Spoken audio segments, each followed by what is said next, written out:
All right. All right. All right.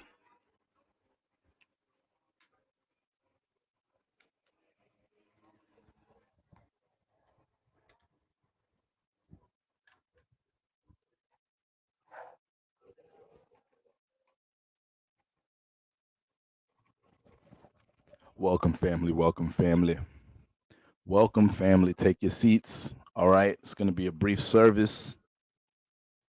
I know some of us got to get to work early. We got some full moon in Taurus told a lot of us we need to start playing with our finances. All right. So I ain't going to keep you on. A lot of us got to get to work because we got things to take care of. All right. So shout out to everybody in the building. Cosmic Dreamer, what's going on, family? Master Glam, Sister Glam, I see you, sister. You're glamming, you're glowing, you're glamming. All right. Sister Tracism, all right, one of our proud congregation members in the building. It's too early. It's too early for that, sister. Like I said, you be trying to make me hit the glory too early, sister. All right. Be having Pastor exhausted after service. All right. Was laying up with my thing the other night, and she's like, "Babe, what's wrong?" I was like, "Sister Tracism making me hit too much glories this week. I'm feeling tapped out by the weekend. You have me feeling exhausted, spiritually exhausted this weekend under the full moon lunar eclipse, sister." Okay, we might have to limit glory. We might have to limit to 3 glories max. 3 glories max every stream, every service. All right.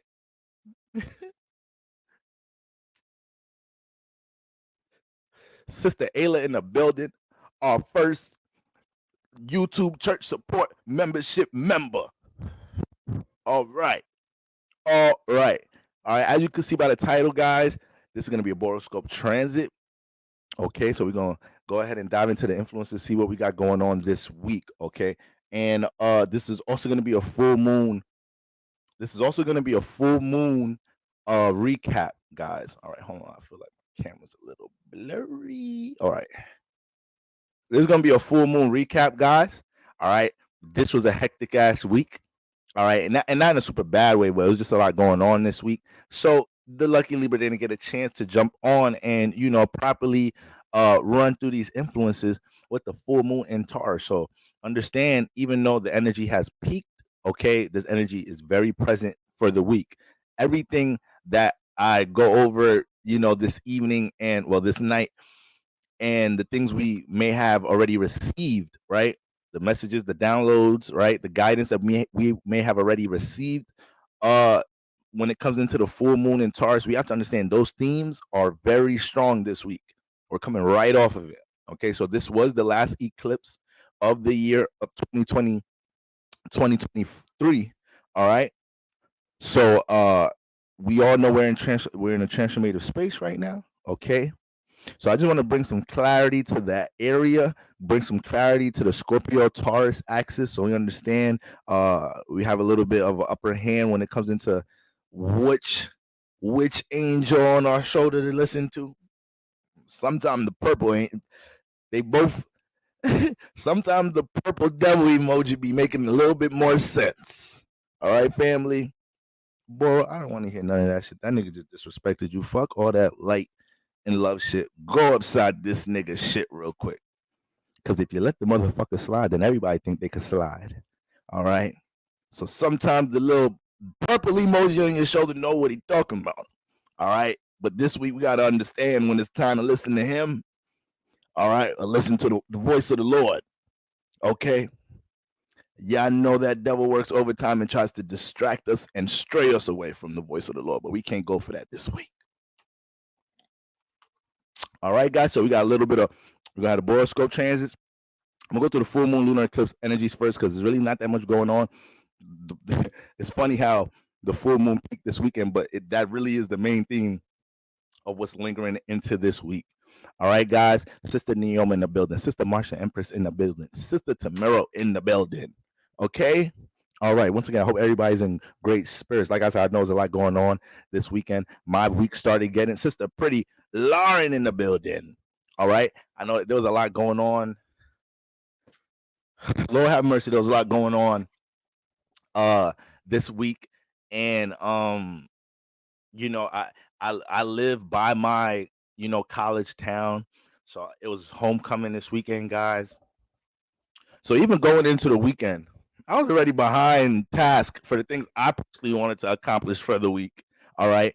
Then by the time I was trying to start cramming things going into the weekend, I got old teammates and, you know, alumni, homies, homegirls, and all that pulling up. Boro, where you at? Where you at? Like, I'm in the house. All right. Can y'all start the festivities a little later? Y'all want to get lit so fast. All right. My Saturn self was slowing everybody up this weekend, basically what I'm trying to say. All right. So I apologize, guys. I definitely was sending my blessings. I was doing my inside prayer to make sure everybody was okay during this turbulent current. Okay. Once I jumped into the festivities this weekend, I started realizing, like, damn, everybody kind of in a festive energy this weekend. I forgot it's Halloween right around the corner. So I know a lot of people was throwing a lot of Halloween parties.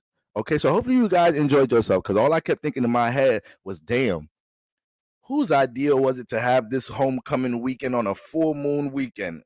Is this too much energy? There's too much strong energy in the air for all of this. Full moon and all this black and mild smell in the air don't mix. Too much black people, black and mild smell in the air. Hennessy bottles everywhere. This I got to get out of here before the transformation really come. I could bask in this for a little bit, but I ain't gonna be here when it pops off. All right. If you're part of the melanated community, you know certain events. That's how you're wise. You got to be wise going into certain events. All right. In my community, you need to know what signs to leave early. Okay. Nigga just spilled the drink on a nigga with a gun on us. We leaving early. I don't have to stay to see the aftermath. All right. I'll catch it in the news or something. There's all type of shit going on. We got Facebook, Twitter. I'll see it there. All right.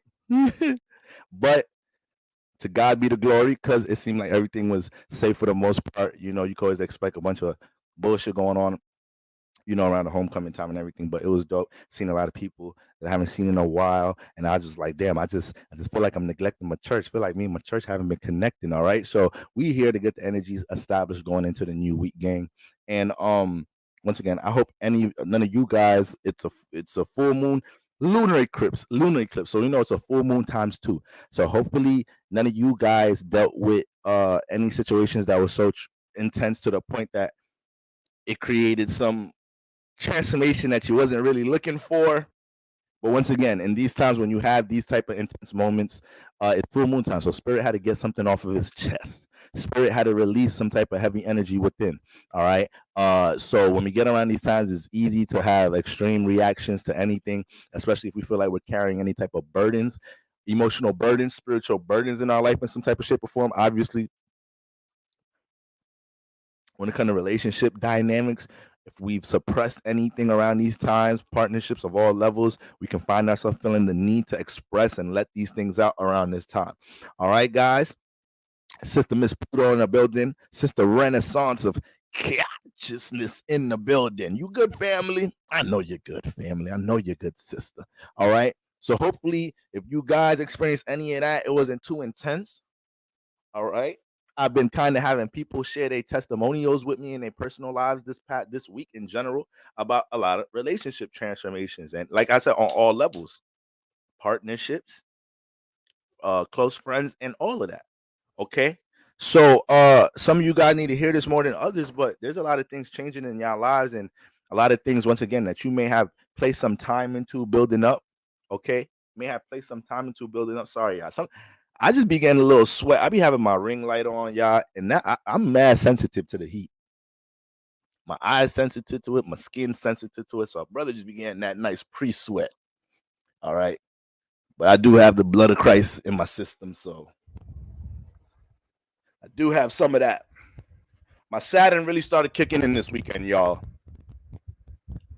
My double Leo homie, all right, my double Leo brother started giving me Hennessy shots around 2 o'clock, and I thought I was going to be productive and get to turn up later in the day. The Henny shots at 2 o'clock, productivity done for the day. I'm in lit mode. I'm in ignorant mode now. It's too late. It's too late. But my Saturn really kicked in because day drinking ain't for the week before your first but after your first Saturn return. Am I right or am I right, family? You could drink like you ain't got no kidneys in them 20s. You start getting into them 30s. It's like, now I'm good with the day drinking. I'll drink at the club. I'm gonna drink at the party while I'm there. I'm gonna get drunk and sober up at that mother flipper. All right. Because by the time 8, 9 o'clock hit, I'm like, all right, y'all ready to go? Niggas like, wait, we just shit just getting started. I'm like, I know, but I've been started. I've been started a little earlier. All right, and it's looking like my finish is coming sooner than I had projected, my brother. Okay, I have to get back to my 4th house. All right, I got the full moon lunar eclipse transiting my 4th house. It's kind of where I needed to be. So my Libra energies was getting pulled on, and my air energies was all getting pulled on. I didn't want to be, you know, the sore thumb. It was one of those. I didn't want to be the sore thumb making everything like, dude, this nigga is so Saturn-ish. God damn, like slowing everything up. Like, let's live. Like, you not that. You not that nigga. Don't tell me you lost all your youth. All right, so that's basically what I had going on, family. And like I said, if any of y'all dealt with any intensity as far as transformation, I need a lot of y'all to understand that, you know, things are taking their place right now for things to fall into place right now. I feel like a lot of people right now, things are happening in your lives, and you're not looking at it as a transformation. You're just looking at it as something going left, something not going in your favor. There's a lot of these type of influences in the air right now. Things not going right at the workspace. Things not going right with a relationship perspective. Things not going right in your home environment. You know, things feeling a little confusing when it comes into your own personal energies. Feeling a little lack of guidance, a little lack of direction. And this time could be a little intense with any of those things if you're dealing with them, because we're in a space of newness. We're in a space of birthing. So your spirit can feel the space of new beginnings around this time, and you could kind of overwhelm yourself feeling like, okay, it's new beginnings, but where do I start? What do I plant? This, that, and the third. So I want everybody to understand, anything that's falling off right now, any piece of that turkey wing that's falling off the bone right now, let it fall off, family. Let it fall off. Because the good Lord came to me in a dream and told me, boy, I need you to tell your service that there's people falling out of their life, so there's people that could fall in to your life. All right. How you gonna have the capacity to deal with all these different partnerships, but this one mother flipper right here just got you spiritually unbalanced, sister or brother? All right. All right. So we need to take the lesson from any type of relationship transformation going on right now. And the best thing to do is also identify where you can take accountability at right now, because it's such a counterproductive thing to go through significant experiences in your life and not be able to extract where you may have, you know, fueled the fire for certain things. Okay, there's a lot of people right now, once again, that may be holding on to things that are transforming, not knowing this, baby, this expired. You did what you had to do here. You did what you had to do at this job. It don't matter if you quit or got fired. You learned what you had to learn in this relationship. It don't matter if you left or they left. Okay? You've experienced so far the lessons you need to learn with this thing you're personally building or valuing, right? You've been through some ups and downs with this, right? It's time to make sure you have application as to what things affect your success with this, okay? So it could be a lot of that in the full moon, not so much having to strictly cut something out, but having to really identify what things are holding back your success, and that's most likely going to deal with your values with Taurus, right? We know this whole eclipse energy had a lot to do with us making sure we have some sense of control over Venus and Mars energies. The Venus energy, controlling that Venus energy was a little harder back in Libra season. Controlling the Mars energy a little harder now. All right, controlling the impulsiveness, controlling the especially around this time, holding anything. So as part of Scorpio season is to let that out. All right. We have different methods of letting out heavy energies within, right? Deep energies within. Is just that, you know, around this time, full moon time, they could funnel out however they funnel out. And, you know, maybe the how can be a little destructive, but the result of getting that energy or spirit. That was really a positive thing when you look at it from that perspective. All right, guys, fixed signs. Fixed signs. I need y'all to to stay strong. I see a lot of static between y'all. I see some of y'all fighting with y'all. I see some of y'all feeling a little misunderstood.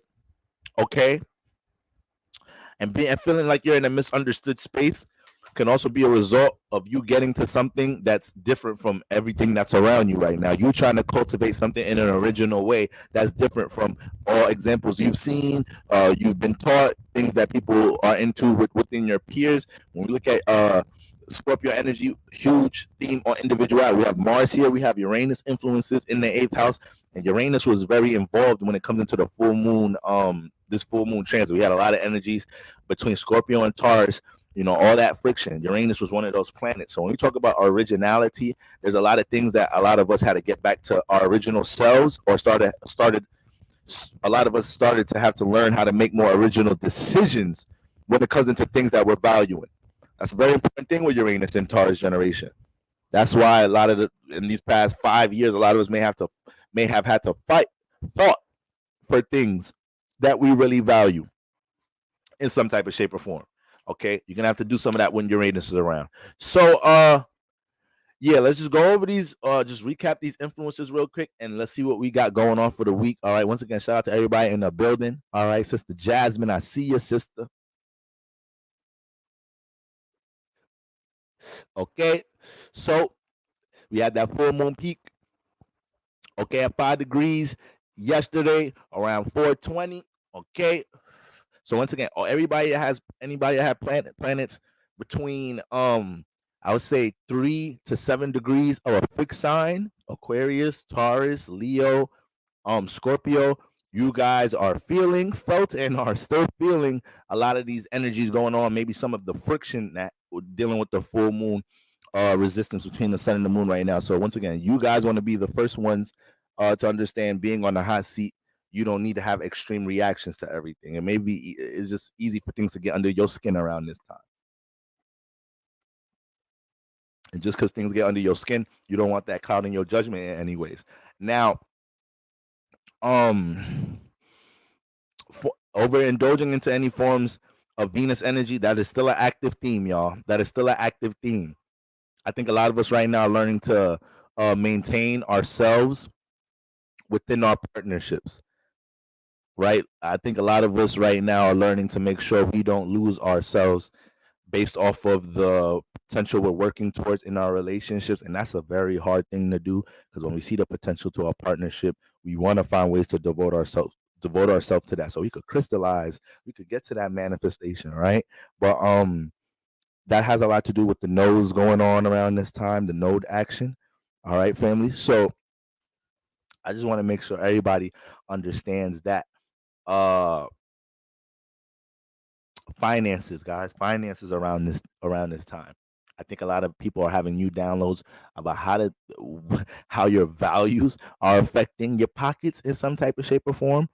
Whenever we have energies heavy between Taurus and Scorpio, you gotta understand, when we look at currency, guys, that's always a frequency vibrate. Anything that we can point at in this physical realm, accounts to a frequency vibration. All right. So when we're looking at currency, a lot of the times, people don't realize how their frequency vibration alone is affecting your pockets. You're allowing yourself to sustain a negative vibe in some type of shape or form. The negative vibration results into counterproductive actions, lack of actions. All right, that attitude doesn't result in anything positive. And what you think that's going to result to in your pockets? All right, but if you're moving, family, in a more determined spirit, abundant, prosperous spirit, then that's going to affect your actions. All right, guys. It's not so much about trying to control the action. It's more so about trying to control the mentality. That's what it is right there, church. I've been trying to get that one out, sister, brother. Calling people the wrong name. Sister, brother, Brother Johnson. I've been trying to get that one out right there, Sister Agatha. I just didn't know how to really crystallize it, but it just came out right there. That's what that one was. Okay, family? So I think when it comes into finances, guys, when it comes into stability and security, I hope a lot of y'all was able to align with that energy of understanding how what you value really has a huge grasp influence on what you're experiencing in the physical realm, especially from a stability security point of view. All right. And this gets deeper than actually how much money you have, because it gets to a perspective when we're really able to be consistent, right, sustaining that type of frequency vibration. Then that evolves into fuck the money. I mean, I know I could get some money, but at this point I know I'm gonna have everything I need. At this point I'm gonna have everything I need. All right. Even if I just happen to be in a position where my pockets is in despair, all right, I know I'm gonna be okay because God is in the air. As far as my needs, all right, my wants we could take a rain check on my wants every here and there, but my needs, family, my needs, okay, and that's really how that goes. So having all these heavy energies within the money signs, Taurus and Scorpio, yes, y'all better start including Scorpio into the money thing. I just be having Taurus hold all of that, get Scorpio up in there, man. All right, this is the same axis. You see a Taurus and a Scorpio in a business together, Lord have mercy. I want to get, how do I get in with y'all? How do I get in? Because that's a powerful business partnership right there. As long as they don't start getting greedy with each other. That's as long as the Scorpio don't start taking advantage of the Taurus being so giving and passive at times. Like, no, it's okay. You could take the rest of that. No, okay, I don't even want that. They giving the extra check. You could take mine. I'm fine. We made a lot of money this month. The Taurus is gonna keep doing that right there. Scorpio gonna be like, you better stop giving all the damn time. You better. You look like you be acting like you don't care about this money. All right, and then you might turn something up with the Scorpio. Scorpio might. That's when Scorpio. Every Scorpio in their life. Sorry, Scorpio. Happy solar return to all y'all. This is not a drag. Okay, it is a little bit, but sorry. This is what I be talking about with Scorpio energy. How every person with a lot of Scorpio energy, you always get tempted to go to that world. You always get tempted in some type of shape or form in a business, in your relationship. Like, damn, this person is unaware of this, but I'm aware. I'm aware of something, and they're in the dark about something. I could really take advantage of this. Would it be a righteous thing? I'm pretty sure no. I'm pretty sure it would not be, but who's gonna know? All right, maybe God knows, but God don't always work fast. Maybe I get my karma in a couple of years from now. I got bills to pay. God don't be working fast all the time. That's when a nigga try to trick himself into knowing. You know, we be trying to trick ourselves into believing some shit that ain't true. We be delusional when it comes into accepting karma. Like, God don't work like that all the time. God take his time. There's a lot of niggas doing a lot of shit. Why God gonna come to me first for taking advantage of somebody not being aware of something I'm aware of? All right, I did a bunch of good shit this week on top of that. This shit can't be. It gotta be some type of balance here, God. 9 good deeds, 3 pretty bad ones. It's got to be some balance here, God, because you're just trying to prosecute a brother now. All right. So, Scorpios, that y'all always got to be aware of that. You always got to be aware of when you see that, when you're in that position where you see something everybody don't. All right. And you know you can have a successful job taking something and not being seen.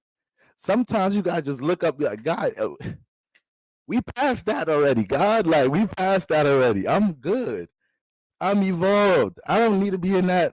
I don't need to be in that survival ass, deep, dark 8th house. I don't need to be in that survival mode ass energy. All right. I don't need to take from others. Niggas give to me, moving in a certain vibration. God, come on, God. You know better playing that one on me. You gotta do a better one than that. You gotta move better than that one, God. All right. And gotta give you props too. When you ace a test with some shit from a karmic perspective, spiritual perspective, God was universe trying to catch you slipping with something. His retrograde, toxic X come around and all of that. You place the boundary the right way. When you talk to God like that, God gonna do something you can laugh at. Something gonna happen, a commercial, something you gonna know. God gonna be like, "You right, nigga. You got you pass, nigga. You pass, nigga. All right, that's what I'm talking about.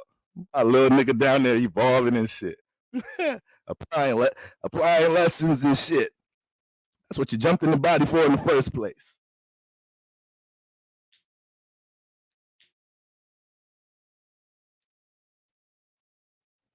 Sister Amber G in the building.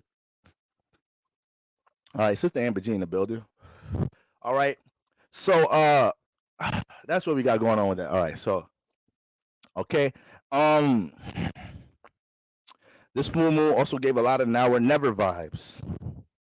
It gave a lot of now or never vibes. And not all decisions had to be made under that type of energy. So this just helps to recollect on any actions around this time as the week develops, right? So you can probably patch up some things if you did get some extreme energy out, but also understand where the root of that expression came from. Yeah, your expression may have been wrong. Yeah, you may have jumped into extreme bag. Yeah, you may have went through something extreme around this time. All right, but did it need to happen? Did it need to happen, family? All right. All right now. Okay. And my Capricorn has been like, "Karma about to kick my right." If you got Saturn placements, if you got strong Saturn, you already know. You do when you got strong Saturn placements, you do fucked up shit, knowing like, God, I know you're gonna fuck me up for this one. I'm sorry, I got to.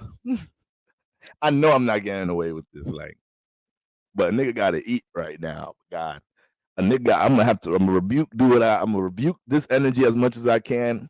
All right, I'm gonna jump in some holy water, try to throw some of this money I just stole in the collection plate. Hopefully that makes some things better. All right, but I know eventually you're gonna get my ass, God. Saturn, no. The Saturn placements, no. All right. It'd be funny seeing the Jupiter, the spiritual signs trying to act like. It'd be funny seeing the Jupiter signs and whatnot, or the signs that already got some spiritual inclination, trying to act like they don't know what karma is in some type of shape or form. Fire, water signs. You too goddamn intuitive to know that energy is gonna come back to your ass in some type of shit. You feel too damn much. At least the air earth signs, they could kind of psych themselves out better mentally. They're kind of good at that. They're good at those things. All right, trying to psych themselves out, act like this is not the reality or something. Enough thought could change some shit for them in their head. Fire, water signs, y'all feel too damn much to know doing wrong ain't gonna come back to your ass in some type of shape or form. Hell nah. Pisces, Sagittarius, you watch their ass try to make an excuse for why they did some dark shit. That's the funniest shit in the world. Because they're gonna try to spiritually justify that shit. All right. They're gonna be the ones to say some shit like, honestly, I'm the one, all the shit I do for my community, this, that, and the third. Fuck, it's fucked up that shit had to happen, but you know, you gotta think about all the shit I did for them. That one ain't gonna work, Sagittarius, Pisces. That one is not gonna work except you was in your dark bag. It's Scorpio season. We're airing the demons out. All right. All right. Right, because you know better. You definitely know better. Okay. Now,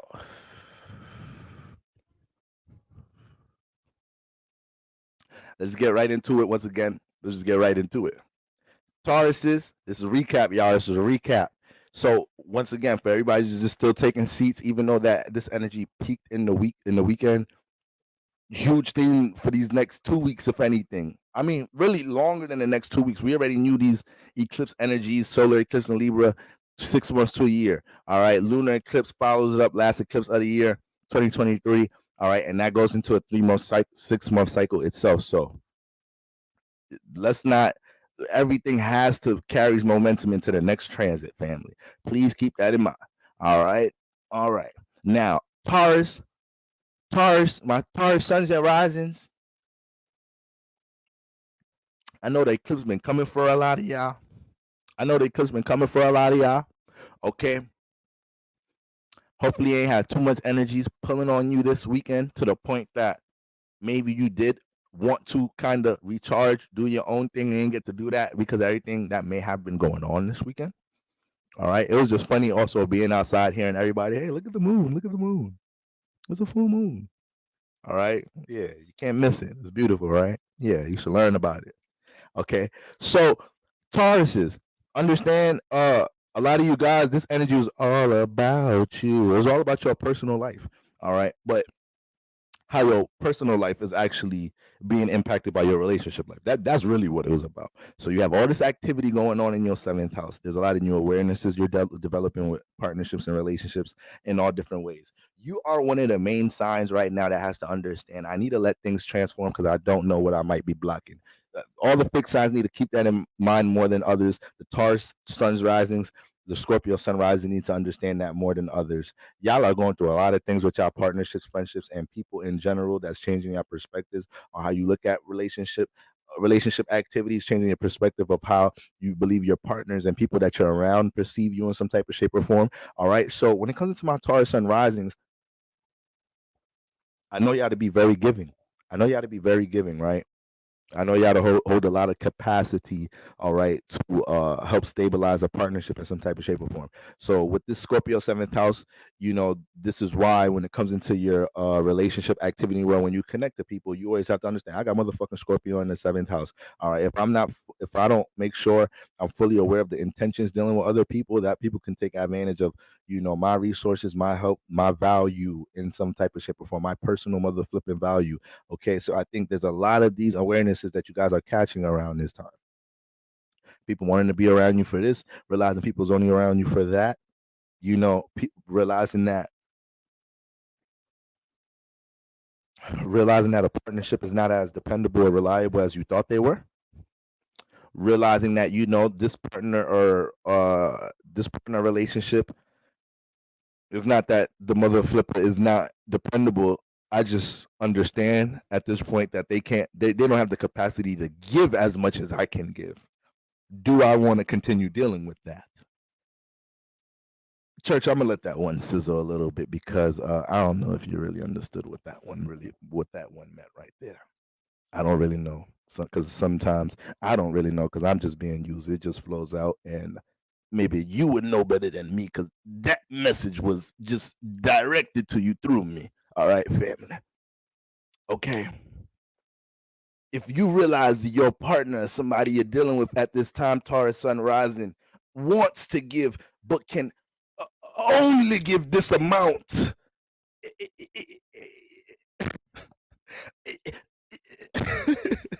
Like, Pastor, come on. This nigga needs some Pepto Bismol or something.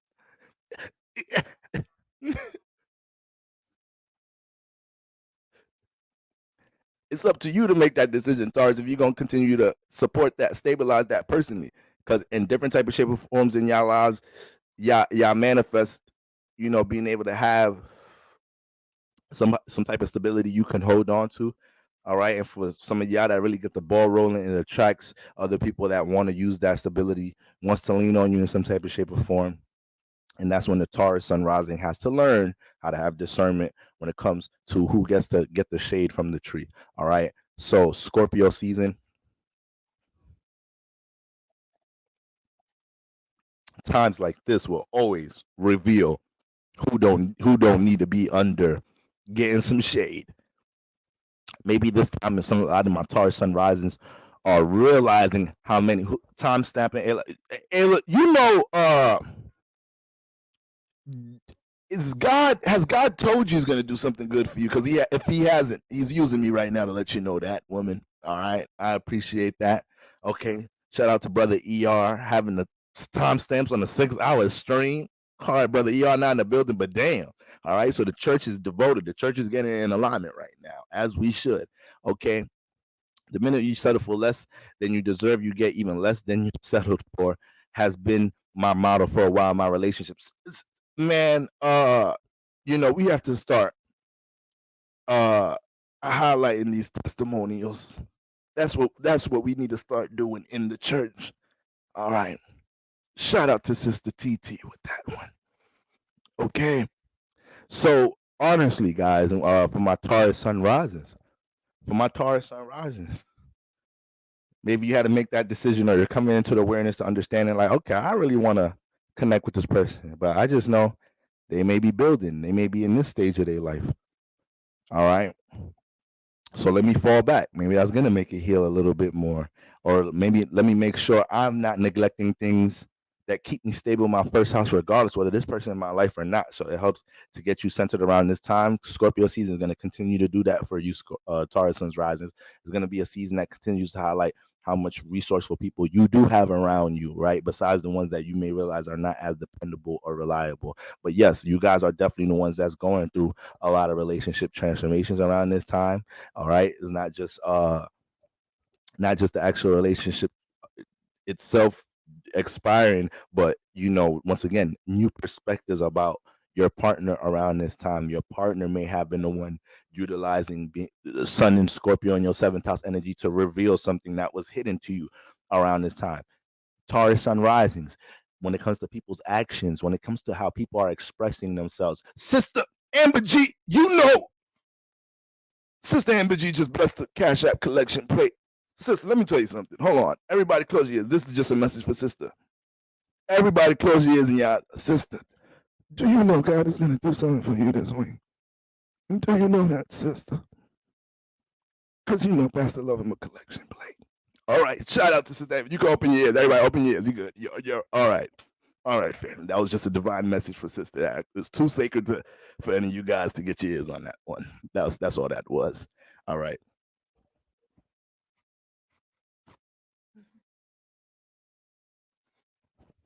You guys know I like seeing them plates in the comments. Okay. But yeah, it's sun in Scorpio in your seventh house right now. It's our sun rising. So you have to understand the actions. There we go. I brought it back. Sister Taylor. Sorry guys, the message I'm trying to. When I see Sister Taylor, I'm glad you made it from your flight, sister. We prayed for you while you was in the air. I ain't gonna say I don't know if you received the message, 'cause I know you received the message, but all right, it's just good to see you, sister. That just lets us know your travels were safe. All right. Now, I feel a glory coming soon, family, but like I said, it's been a long weekend, guys. It's been a long weekend, so the glory, when it's time for a glory, it's really gonna be a glory. Glory. See, I really need to get into the spirit to really project the good glory. All right. But for the third time, Taurus sun rises. When it comes into the colors, any new colors you've seen in your relationships around this time, it's up to you right now to let them go over your head if you want to. It's up to you right now. Somebody you love, somebody you've been connecting to, somebody you've been getting to know, maybe using this time and the rest of Scorpio season to express a lot of hidden things, whether they're doing it consciously, right? Through an extreme buildup, they end up showing you some action, showing you their true reactions, how they truly feel or think about things. Motherfuckers say what they truly mean and shit when they drunk or they mad and shit. But babe, I ain't really mean that shit what I said earlier. Okay. Your breath don't be stinking all the time. All right. It's really before you eat. When you eat, it kind of settles things down, especially when you when it's Mexican food. I think it's the heat. I think it's the heat from the salsa just tones it down a little bit for you, babe. But I don't know. I should have told you that before, right? I should be able to tell you anything, but it was hard, babe. I didn't know how you was gonna take that one. Breath be on the tart side. I never had to tell nobody that before. All right, this is how you gonna be talking to your girl after you done told her breath smell like hot garbage in a heated argument during Scorpio season. Okay, 3 a.m. in the morning, ass naked, apologize, talking about breath. Okay, because you might have kept that suppressed. It'd be hard to tell your partner certain things at times. All right, it'd be hard. Some of y'all done dated people. Some of y'all done been in relationships that turn you into a blunt relationship person. Sometimes that's what you got to go through. Sometimes it comes with age. Some of y'all done went through relationships where you done had a partner be so blunt and establish their true self in the relationship so quick. You was like, you know what, man, let me really take my shoes off in this mug now. Since they making themselves so comfortable. All right. No excuse me with the fart. Toilet seat up, down. It don't matter. That's not the way I like it. All right. Snoring like I thought a motherfucker was mowing the lawn and it was your ass. Like, who's mowing the lawn at 4 a.m.? Come to know it's your mother. You know what? You know, it'd be the little things too that be breaking us up in relationships. Y'all be an accumulation of a lot of little things a lot of the time. Okay. So Taurus Sun Rising, when it comes to anything that has been revealed about your partner's true color, do not jump into any delusional bag of what you think.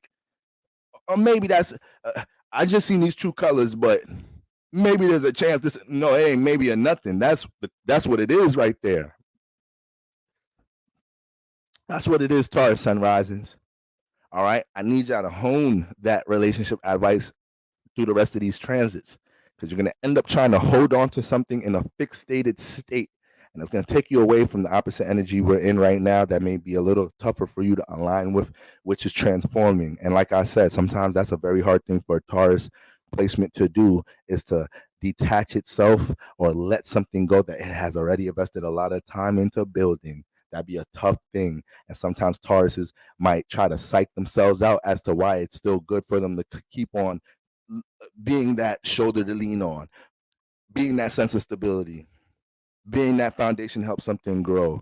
All right, being another party helping something grow. Sometimes be Taurus to be like, nah, I'm gonna continue to participate because I see the potential. I know what I invested into. All right, everybody in your family telling you need to sell the house. Ain't nobody. You cannot get this house. You see the state of this. You ain't got money to sell the house. You're like, no, I think it's not. There's your Taurus grandparent. You know, no, I think I just need to get some extra tools in the go on Home Depot, get some extra tools. Y'all don't know what y'all talking about. This fixed earth gonna flip this house, gonna get it upside down a couple years later. All right, you know, I'm gonna go ahead head to Home Depot. I'm gonna get this house to where it needs to be. It's like your stubborn ass is just you said that 3 years ago, granddad.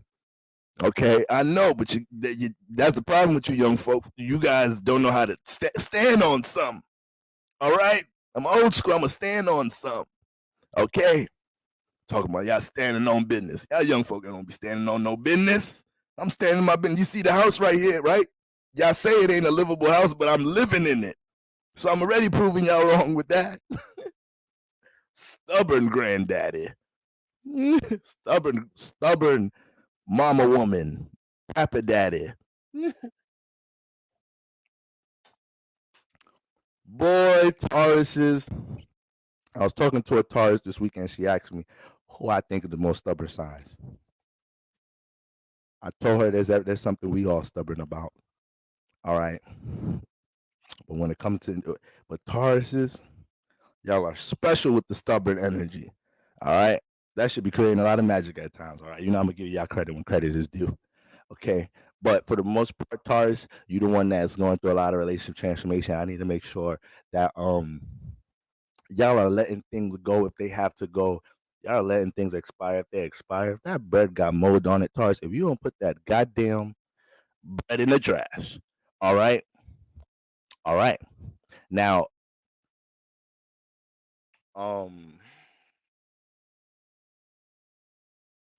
another thing, you may have had to deal with some readjustments with long-term goals around this time.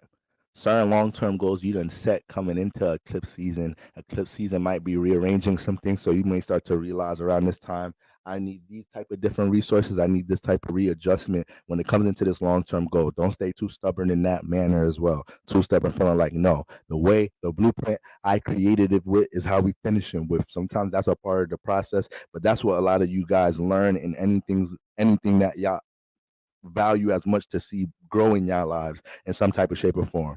Y'all gonna allow yourself to sustain things enough to the point where it's like, all right, I value this enough to let me see to pay attention to a different way of doing something just in case. All right, and these may be one of those times. Okay. And lastly, last thing for my Taurus sun rises, I don't want y'all to be in a situation. I don't want y'all to be in any situation like, well, once again, I know I said what I said about the colors and everything, but I don't want y'all to hold on 1 second, y'all. 1 second, game.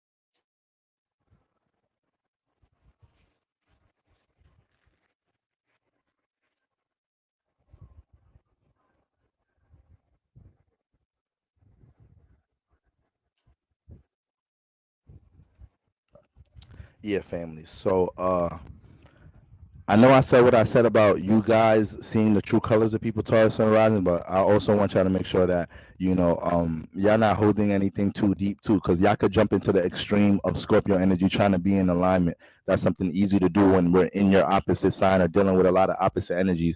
So you may feel the intensity of Scorpio energy and jump into an extreme of feeling like you know you were a heavy cause for the transformation. You were a heavy cause for something expiring, this, that, and the third, or placing a responsibility on yourself for not being able to uphold things. Sometimes we get on Virgo a lot. Sometimes we get on Virgo a lot about how Virgo gets so panicky and nervous due to extreme self-critique, and it plays out in the nervousness. And sometimes Virgos, especially like Venus and Virgos, could take responsibility for things in relationship activity that's not really even their fault. Taurus, this is a time right now you could be in that bag. We don't talk about how much you be in that bag sometimes, because you used to, once again, helping things grow, being a part of things growing. All right, understanding the dynamics to things growing. Okay, so when something don't manifest in the way y'all be wanting it to manifest at times, or with y'all current result, it always comes back to, this is my fault. I ain't know how to deal with the relationship from this perspective or this, that. No, Taurus is okay. Okay, and this one just wasn't cut to be for that long. All right, on to the next experience. Okay, so that's what we got going on for my Taurus sunrises. Let's make sure we keep our eyes and ears open when it comes into seventh house activity. Stay balanced between the first and seventh house axis. It's always easier said than done. Okay, but this is what this time is showing you. That full moon lighting up your first house was just bringing out everything that you're heavily invested into, everything you really care about in your personal life. So you got this time to start to compare what the things that you care about in your first house, right, in comparison to what you attract in your seventh house. So anything that you're connected to out in the world, partnerships in your life, this is why you realizing around this time, like, they want to act up, this person want to be on this type timing, or things transforming in this way, this, that, and the third. Not saying I didn't care about this, but I really got some things in my first house that really need my heart. The moon is reminding you that really need my time, my attention, my nurture in some type of shape or form. And things are usually in alignment when I'm giving my time and attention to some of these things, whatever those things may be in your first house. All right. So pay attention to that dynamic around this time. Now, Geminis.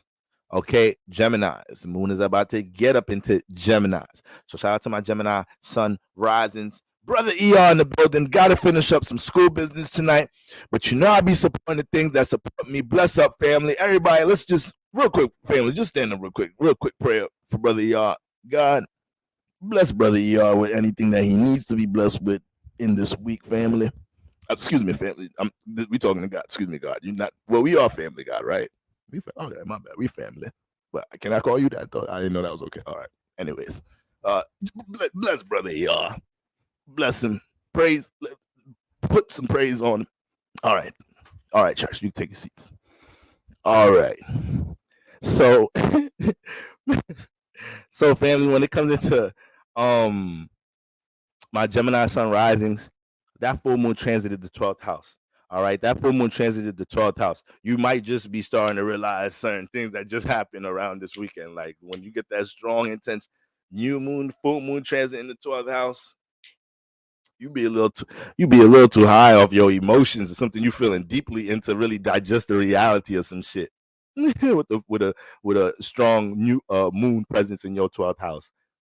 So this is perfect timing. You needed a recap. You needed to get these energies on the recap on the back end. Gemini sun risings. All right.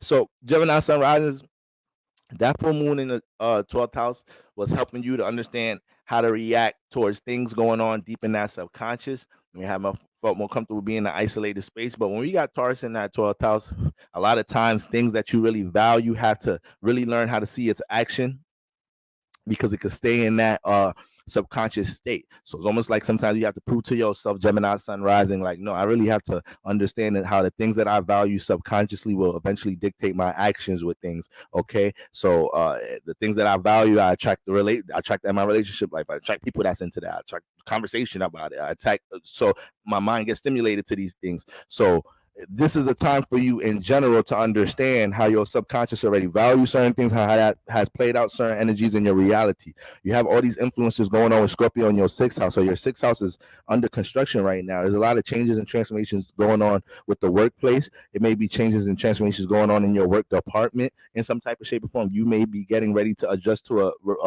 a work change while possibly trying to change something in your personal life, in trying to add something into your sixth house at the same time. So you may be balancing some things out in the sixth house in general. Like I said, everybody's going through unexpected changes, some type of shape or form, or learning how to adjust to a new energy, maybe in the house that you have Scorpio in. For you, that's the sixth house. So your outlook, Sun, Mercury, your outlook, your thoughts, your perspective, your intention about things that you want to do with your sixth house, all these things are under the magnifying glass. But your moon in the 12th house, that moon in the 12th house transit was helping you to digest everything in your subconscious, digest a lot of things you may have wanted to place time into. You may have wanted to birth into some type of shape or form, because we're dealing with your dreams. All right, we're dealing with the psyche or your imagination in this area. So having Taurus here, you start to see how things that you value can potentially crystallize themselves if you allow yourself to shift the mentality to it, shift your mentality about it, right? And eventually you shifting your mentality about it, shifting what your value and this, that, and the third, understanding how the things that you value affect your reality in some type of shape or form. Now that's helping you to understand how to navigate the sixth house for the rest of Scorpio season, helping you understand how to embrace certain transformations or understand why certain transformations are taking place. The funny thing about this is the sixth house is all about having things in check and intact and organized. So when you get the full moon transiting your 12th house, it's more of a like, let it be. You were the sign. This is the actual full moon transit that you can. It supports the man. Whatever. If it's gonna change. Let it be. We floating right now. I'm kind of above what's going on in reality. I'm not letting it get to me today. So we could be in that vibe. You may be the one helping others right now understand how to let things just be right now in some type of way. Okay. Now you got to be careful of not drifting in too much of a I don't care energy to the point that you lose your tact and your edge towards the thing you're supposed to be building and structuring. You're dealing with sixth house presence right now.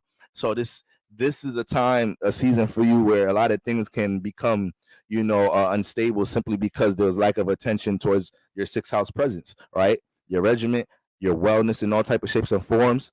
Okay. So you got to make sure that the more intention you set, just like we talked about in Scorpio season, the more intention you set in this area, the more you're going to be in alignment with the energies to get the desired state of transformation you want in this space, or get closer to it, or get solutions for it, or get answers, guidance towards it. But once again, it starts with the intention. But that was what the full moon in the 12th house was doing for you, whether it was utilizing a relationship you're really connected to, something that you overindulge into with Taurus in the 12th, because that's a lot of Venus presence together in that area. This is Venus exaltation house, but you got a taste of Venus with Taurus there. So don't think I don't be knowing Gemini sun risings, understanding how y'all subconscious really be having y'all overindulging with a lot of things, because you get a lot of access towards it, right? In some type of shape or form with Taurus in the 12th house. But that's part of what we're talking about right now, understanding how what you value in be getting itself manifested through your subconscious in some type of shape or form. So that's power in general. Whether it resulted into something negative because you wasn't truly aware of your power around the time, but this is what this full moon is trying to do for you, trying to get you to understand your power of having emotional intention with certain things through your value system, right?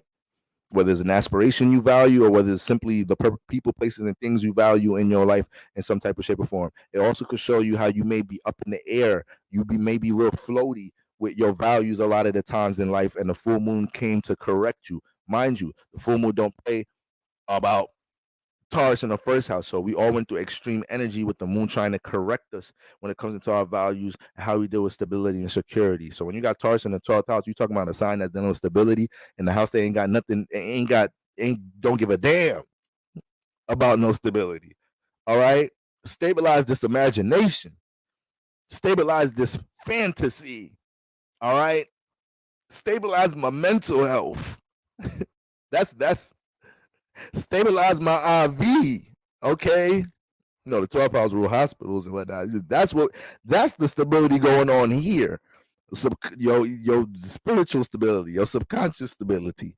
Okay, but that's the dynamic of Taurus in that 12th house. I know the signs through the 11th house series is a little bit on pause. All right, and eventually we're gonna cap it off with signs through the 12th house series, and y'all know that one gonna take us for a doozy. Okay, but yes, that's the dynamic of Taurus in that house alone. So with the moon being the extreme energy, not playing about stability and security when it gets in there, we had an eclipse there that lets you know anything dealing with negative values. All right, that is not so much about negative values being cut off now. You're just everything with the eclipse is it just results in darkened extreme energy. So it manifests into you continuing to gain access for something that you value, which might be negative or might be positive, but that finally resulting into some extreme detrimental transformation. All right, and that transformation can be played out through Scorpio season. So this is why I want my Gemini sun risings to understand the most around this time. All right, and sometimes unexpected things happen in life, right? Sometimes you go through all different type of things, obstacles, roadblocks that we didn't see ahead of time. But a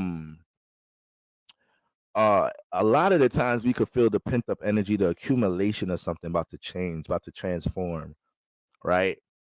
The people I'm hanging out with, they're into no good. I think if I continue to surround myself with these people, I feel like eventually something might happen.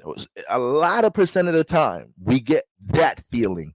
Okay, so Gemini sun risings, I believe this is a time that you, when it comes into your values, a lot of y'all are getting that feeling. I'm valuing this negative thing that's turned into a habit, right? Certain things that provide pleasures, and maybe the Venus energy in the 12th house, once again, certain things that provide a pleasure in your life, a comfort in your life that turns into some form of overindulgence. I have to have more of a state of correction with my value system. The more I have a state of correction with my value system, the more clarity I gain, understand how to put things in their place in the 6th house. Unless if I don't do that, 6th house is going to continue to take advantage of me or beat me up in different ways. Okay, so that's what we got going on with that Gemini sun rises. Obviously, when we talk about the 12th house influences, we have a super creative surge here. Okay, this energy is going to tap you to a lot of Jupiter influences, so you guys might have dove into deep reflection as to how times you may have manifested certain things in your life based off what you value. All right. Once again, Taurus in the 12th house, values could be a little floaty at times. When you get to set the intention with the value, get concrete with it in the 12th house, the 12th house can start to provide different mechanisms, right, that start playing out into reality for you to experience this value, to receive this value through any earthly ways that you attract things. Okay, so that's what we got going on for my Gemini sun risings. Cancers, my beloved Cancer sun risings. Cancer sun risings. Okay, you got the full moon transit in the 11th house. All right, and we know you got all these energies, Scorpio energies in your 5th house. Full moon transit in your 11th house right now. This is a period where you're gaining a huger awareness of the people you surround yourself with and the values they hold. The values they hold and how their values obviously influence you. These people can be enablers of something in some type of shape or form, right? And when you have Taurus in the 11th house, and you can find ways to connect to a certain community or group depending on your values in some type of shape or form. Okay. So just looking at once again, the setup of the Cancer rising chart, all right, understanding how to control that manifesting moon energy in the 1st house, understanding to is the 1st house dealing with personal expression, letting yourself personally express the emotion, but not to a point where the emotion is always having a control over your personal expression, right? It's not healthy to just suppress it, right? So you're learning the flow of that for the most part. But when you get into Taurus in the 11th, this is a sextile. So when the Cancer sun rising allows themselves to stay aware of what they're emotionally intentional about, okay, especially when it comes into their values. Now, when you get into the 11th house, you filter out unnecessary partnerships, unnecessary situations in the 11th house space, because your intention alone leads you into spaces that people, support that comfort zone, support that value in some type of shape or form with Taurus in 11th house. But this is also a space where you can find yourself upholding things a lot of the time, Cancer Sun rising, right? When it comes into group community energies in general, and then you may have to regulate how much you're pouring into these spaces a lot of the time, Cancer Sun rising. So I believe with the full moon transit in 11th house, if a lot and you guys were in these situations, that's what was fully illuminated. Am I upholding something to a fault, right? Am I being taken advantage of? Is my values being correlated the right way in this partnership, in this friendship? Okay. Are there certain things that we're in this partnership we're both working towards, right? We're both working towards the same goal, but have different values about something. That may be something you may realize around this time, right? So this is like a circumstance where it's like, I don't know, you just you working with somebody to make some money for something, and you realize when they're about to do something bad with the money, something against all your morals and whatnot, but you are part of helping them get this money right now, even though you have different goals. All right, so that was whatever type of extreme situation, but that type of dynamic, because it's the sun in Scorpio in the 5th house energy. So a lot of things with expression energy is extreme right now, simply because Scorpio in your 5th house could suppress things with expression, self-expression in your life, whether it's you experiencing that, okay? And then when you get transits like the sun here, the sun is home in the 5th house. They don't play about expression, so the expression can come out extreme at times because it may be something else suppressed in somebody else's and somebody else's connection towards you, or it could be something that's suppressed with your expression in some type of shape or form. All right, but with all that being said, anything that you get you allow this time to help you become aware of when it becomes into the values that's shared between your 11th house community, partnerships, relationships that you're a part of, social groups. This is not a time to let those things go over your head. That changes the dynamic of the transformations in your 5th house. What's going on in your 5th house again? Cancer sun rising, you're birthing a lot. You have the sun home in a creative space. You're very extreme because it's a full moon. It is your ruler, right? And it's an eclipse. So you're very extreme about any suppressed 5th house activity right now. That is great to be able to channel that passion towards birthing something, right? Or the process of something you done birthed, right? And you're trying to get it some 5th house space. You're trying to get it to be seen, trying to get it some attention in some type of shape or form, right? So we want to channel any type of focus, transformation energy, we want to, or anything that impacts you, we want to transmute that towards the birth of things in this 5th house. But who you may be surrounded by in 11th house may be distorting how you see things in some type of shape or form.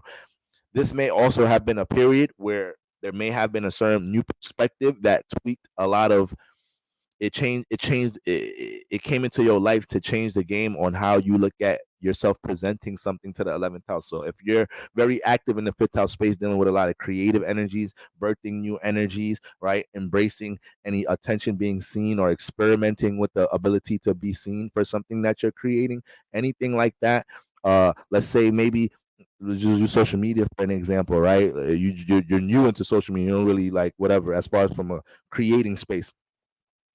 And this may have been a time where, even though you may have already been creating on the internet some type of shape or form in a new way, you just birthed that recently. Now with the full moon transit in 11th house, whether it was a conversation, maybe it was advice from another creator you watch in some type of shape or form, said something to help you understand like how to adjust to who you're trying to attract to your audience, understanding the 11th house some more. Okay, understanding the 11th house a lot of the times help you understand how to apply yourself in the world. Okay, so it could be something which you understand how to get into the niche of what you're doing, right? How to get into a certain space to bring more attention to something you're doing. And this advice could have came from a whole bunch of different places.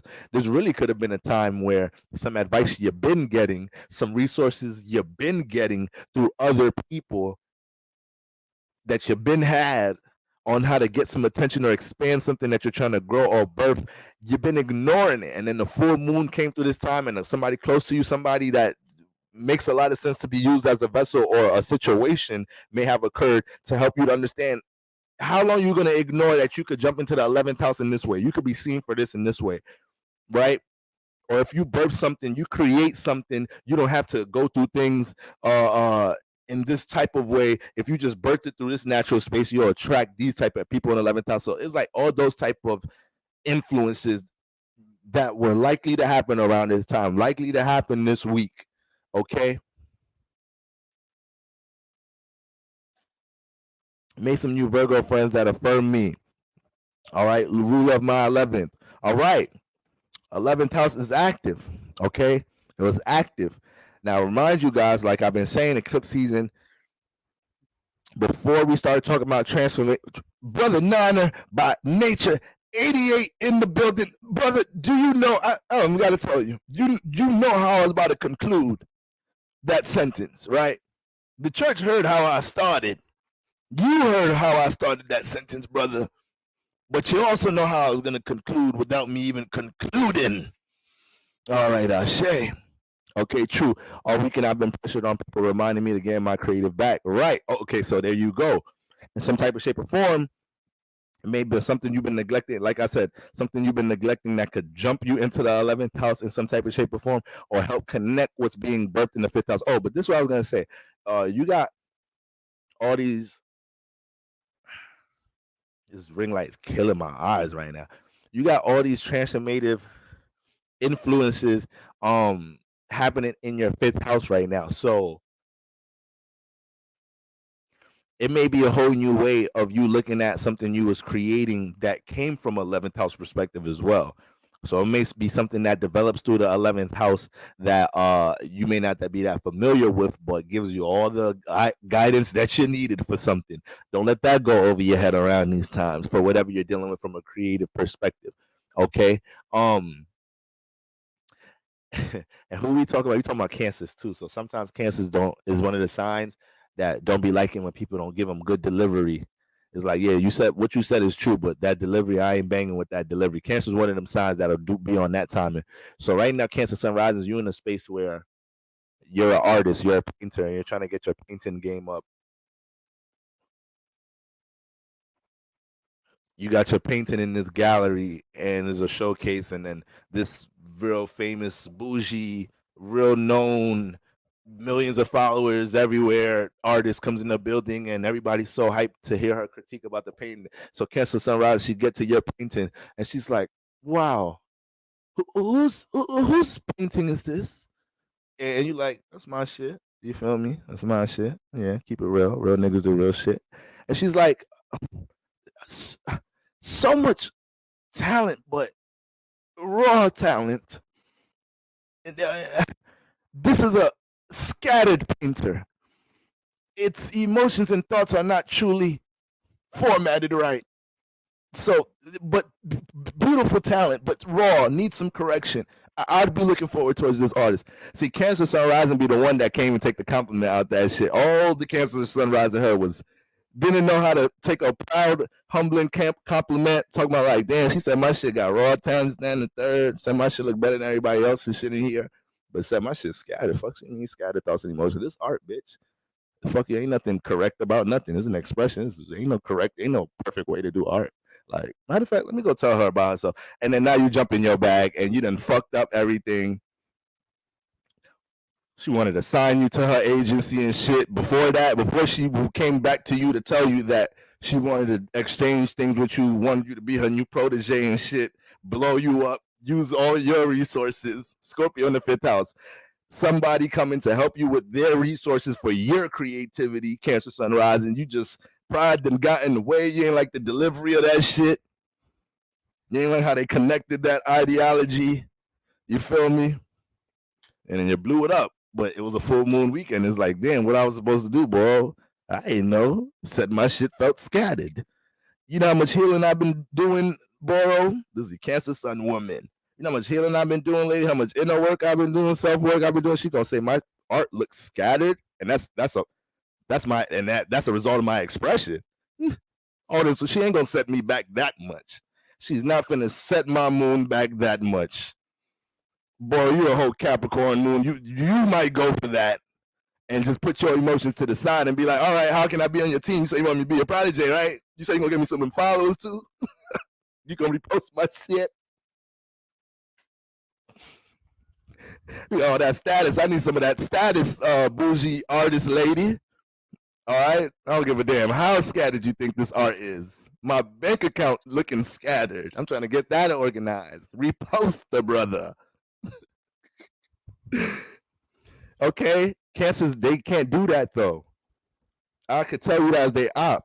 I could tell you that as they moon op. I could tell you that.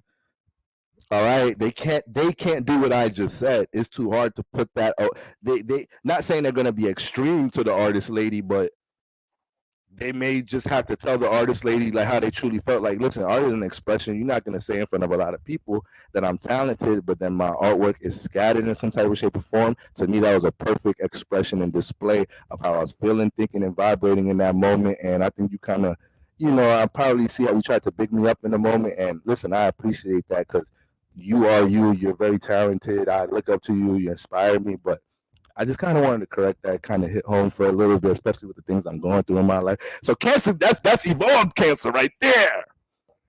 That is evolved Cancer right there. So it's gonna have to come out, whether it's before they get signed, before they fuck it up, after they get signed, after they fucked it up. But how is Cancer gonna deal with the delivery and the expression? There you go. So a lot of these type of situations going on from a Cancer sun rises right now. Be careful of everything being funneled into that 11th house, and understanding how the people you may be involved with, associating yourself with, how they are impacting how you go about what you're creating. Because you could be creating some magic right now through your fifth house in some type of shape or form.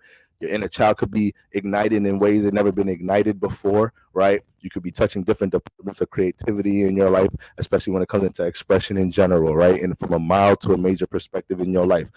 Be careful of how what's being valued amongst your associates affect how you go about what you're birthing right now. Okay? All right. Leo sun risings. Leo sun risings. Hold on, guys. Let me get a little bit more ice for my blood of Christ.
Y'all can hear me now? I think y'all can hear me now. I had a blue light on the mic. So I just need to see one person say you're good.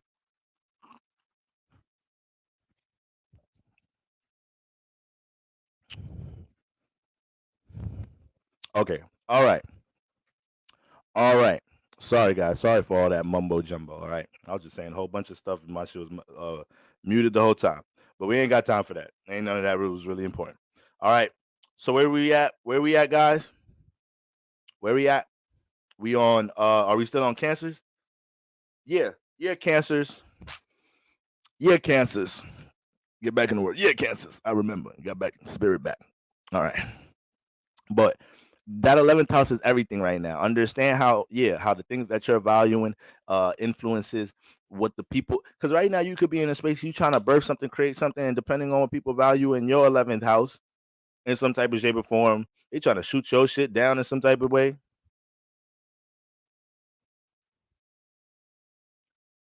I had somebody that's close to me a few ago ask me how much money I make from something. Now that thing that I'm making money from is in the process. It's in motion. Family, it hasn't seen its true potential yet, but I'm putting a lot of time into it, family. And this person told me they couldn't see themselves putting so much time into something just to make this much money from it. And you know what that told me, family? Even though this was a loved one, this just told me this person doesn't want to sacrifice time for the things that they truly see that they can build and create, family. And you know what happens sometimes, family? All right. I know this person ain't gonna see this. They don't go to church. All right. Pastor be gossiping. This person don't go to church.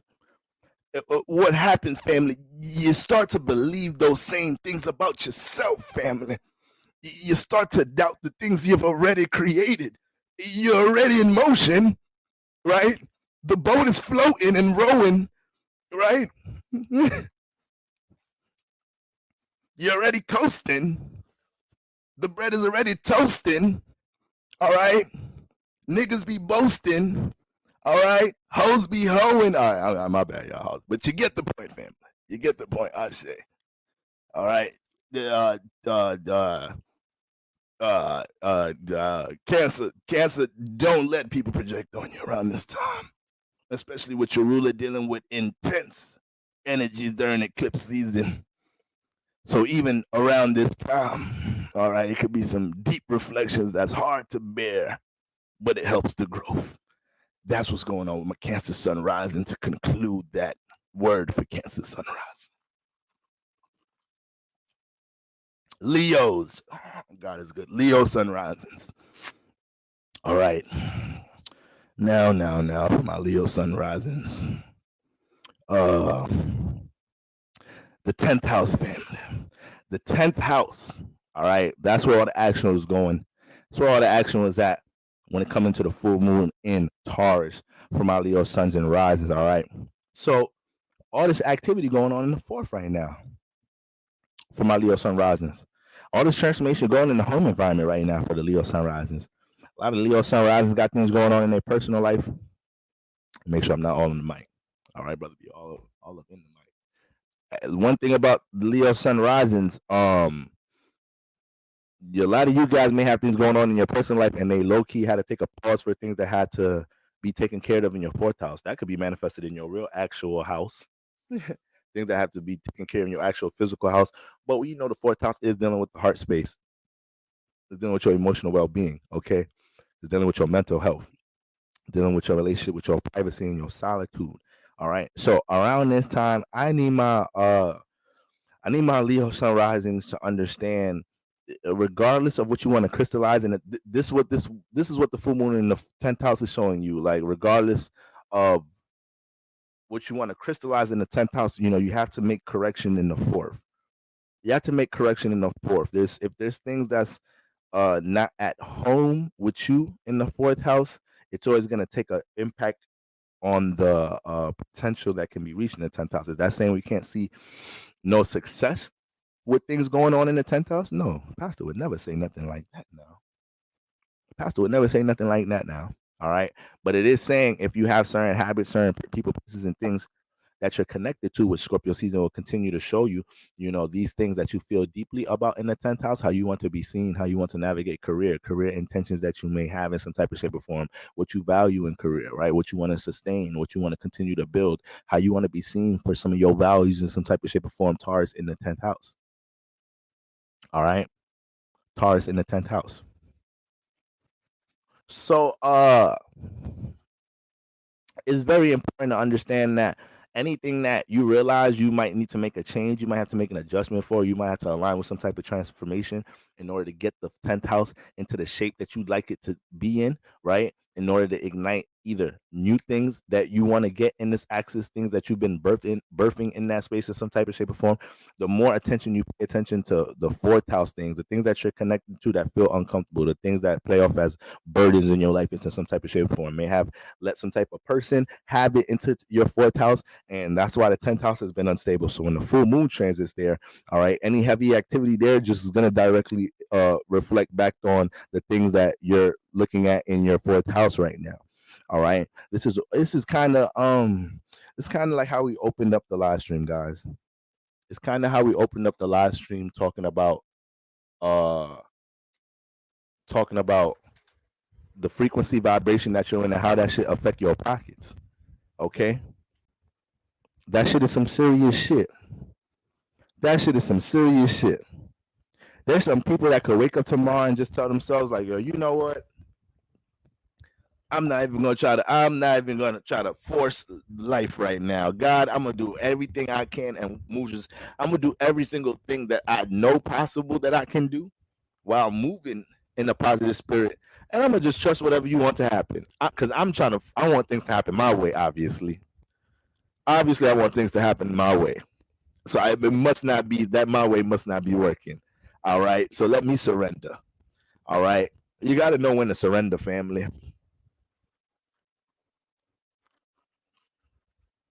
So I know a lot of Leo sun rises. If you're feeling unorganized in the 4th house, if you're feeling unstable in the 4th house in some type of shape or form, everything you're encountering in reality, everything you're trying to project in reality, is only going to be a foundation of things in the 10th house. So this is why my Leo sun risings, y'all can't be running from no transformation around this time. Anything that you got to express, and it may be things you got to express, decisions you got to make, detachments you got to embrace, transformations that you got to embrace around this time that may be not the most comfortable thing to do. Mars is transiting here and everything, so it's be a lot of transformations going on with things that you're heavily connected to around this time. And on top of the transformations, people that you're close to might be going through in some type of shape or form. You got to let these things take their place around this time, because you're only going to remain distorted with the things you want to deal with in reality, let alone your 4th house space, your own emotional well-being around this time. Okay. So the full moon transiting the opposite space, right, is in the 10th house. It's opposite from home. So it wants to nurture, but here is learning how to nurture the 10th house. But because it's an eclipse, right, it's going to be a direct, deep reflection on what things is in the 4th house that's holding back any 10th house success in some type of shape or form. Now, when we're talking about the 4th house, we're talking about feelings and emotions and your solitude and this being your heart space. It's not even, we're talking about how any of these type of things can be holding back things in the 10th house as well. One of these feelings and emotions in the 4th house could be fear. It can be insecurity. It can be, nervousness. It can be forms of overthinking. Like, so there's a lot of different feelings and emotions and vibrations that can be picked up in the 4th house that ultimately impact how we project ourselves in the 10th. All right. And you never want to project a false image of yourself in the first place. You never want to try to fix yourself up to be seen as a certain person all the time, whether you're feeling like that or not, instead of just really aligning that vibration, being who you are and letting that radiate. Don't nobody got time to be trying to change and fix how they expressing shit and how they want to be seen. Motherfucker, if you living in your truth, moving in your truth, you are who you are. You say what you mean what the fuck you say. You really believe in the shit that you believe in. Ain't no fixing and adjusting how you're seen in the 10th house. That is your 10th house. That is going to become how you're seen and projected into the world, right? So if things got to get taken care of in the 4th house from that perspective, you have to do that. You have to make sure that you align with that around these times, Leo sun risings, okay? Be careful taking on too many problems from the fourth house. Like I said, maybe people real close to you around this time, they're going through their transformations. I know y'all some big givers too, but I just know how it gets with that. All this heavy activity with Scorpio in your fourth house. Scorpio, Mars, they some taking ass niggas. They be taking that times, all right? Mars wants to get his. Okay. So that energy in itself can result to a little bit of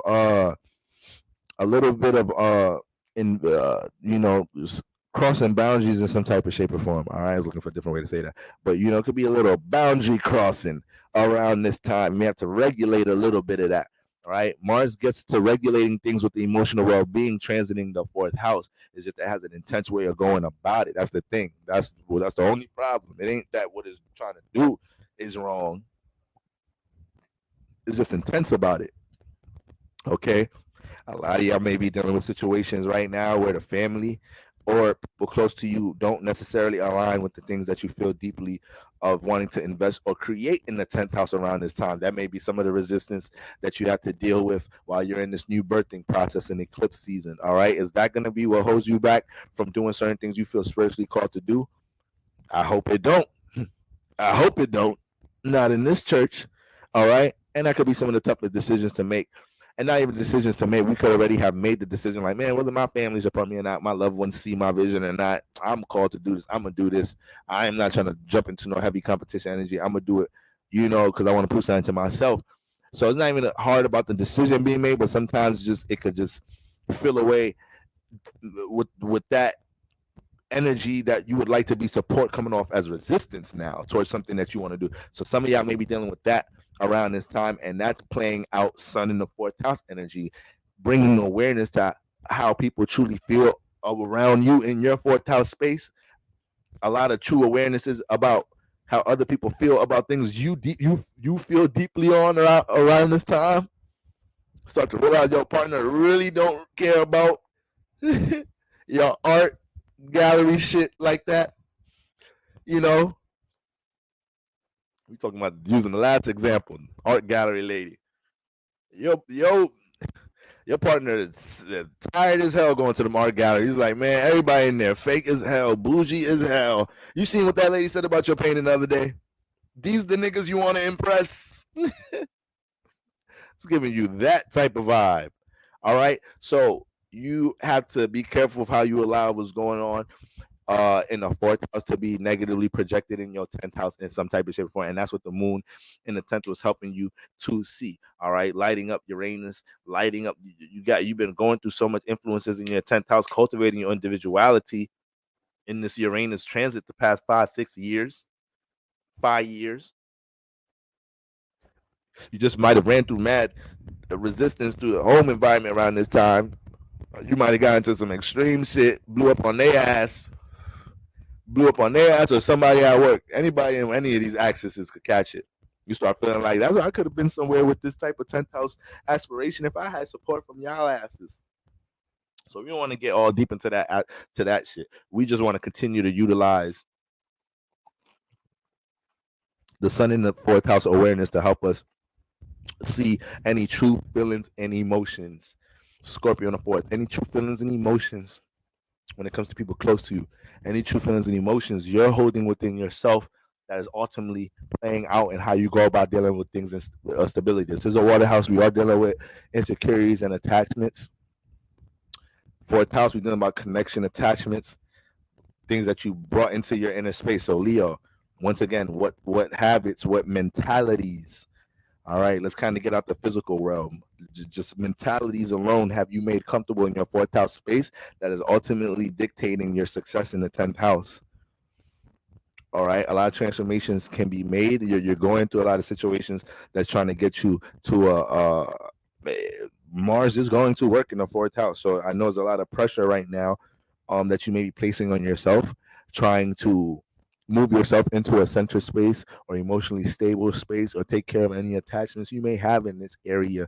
You got to continue to take this transit, a day at a time while Mars is here. All that intensity is here, but it's Scorpio here. It's still water. So there's a lot of deep understandings and revelations to always blossom out of this house when you're learning to accept, any dynamic to attachments or power controlling issues in this area in general. All right. But Leo Sun risings, please understand for the next 3 to 6 months, if there's any new awarenesses that's developed about what affects your 10th house space, right? Your social status, things that you're building in a career, navigating a career, things that you know you should be doing, or decisions you know you should be making when it comes into a career, and you're not making them in some type of shape or form. It's important for you guys to understand that you don't have to be in a space where this is a slow and steady wins the race. So yes, we're dealing with a lot of intensity in this space, but Taurus is in the 10th. All right. So you got to take your time here, no matter how much passion you want to challenge, how much more transformation you may have, how much of a charge you may be dealing with at this time that is influencing you to want to get this transformation process going. All right. This is a slow and steady space. All right. So allow yourself to reflect, pick up on these things as the week progresses. All right. We're clearing out things in that 4th house space, and the things you really care about. You're getting closer to connecting these things, having more of these things in your space around this time. All right. But it may just deal with you having to acknowledge things that you are connected to that don't serve you anymore. All right. So that's what we got going on with my Leo Sun risings. My Virgos, Virgo Sun risings. All right. We had the full moon blossoming in the 9th house. We had the full moon eclipse taking place in the 9th house. So we got all this activity going on with Scorpio in the 3rd.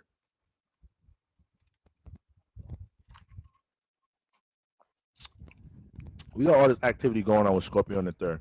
All these new awarenesses dealing with close relationships. New downloads coming from past relationship transformations. Okay. New awarenesses about things, about how people close to you feel about certain things, in your life, or about things in your life. So a lot of these things going on with all these energies transiting your 3rd house. Your 3rd house may be going through its transformations itself, whether you're changing things in your 3rd house, things in your environment is changing in some type of shape or form. Things with people in your environment are transforming and changing around this time. So when the full moon transits the 9th house, anytime you have full moon energy in the 9th house, anything that you want to experience, explore, things that you want to set yourself out to go out and learn, and possibly be an example of your knowledge up to others, these things are fully illuminated. Okay, so what it does is it highlights what you're surrounded by in your 3rd house. If the full moon's chanting in the 9th house and it's trying to, it's picking up on the things you truly value from an explorational point of view, from an experience point of view. Now it helps you to understand why certain changes and transformations are taking place in your 3rd house. Maybe why there was a transformation with you and a friend that you got real familiar with, you've been kicking it with for a little bit or whatnot, Virgo sun rising, but that relationship, you started to feel a transformation. You started to feel some funny energies, coming up and whatnot. And then around this time, eclipse season, you're starting to see the changes or true colors with that person, So you could be dealing with a lot of that energy around this time, and you got to be able to identify that as you continue to go through the season. A lot of these transformations, see, that's the thing, family. Like, is not such a cliche thing to say, let these transformations commence, because this is a time right now where you don't have to do a lot of work to see things you should be able to see. Especially when it comes into, if there's anything worth seeing around this time, worth knowing about somebody you're connecting with, involved with, dealing with, we're in 8th house spaces. These things will be revealed, so you don't have to go out your way for these things. All right. So you have to let the transformations commence. You have to let people tell on themselves, snitch on themselves around this time. Express how they truly feel about things. Right. Let their true colors be shown.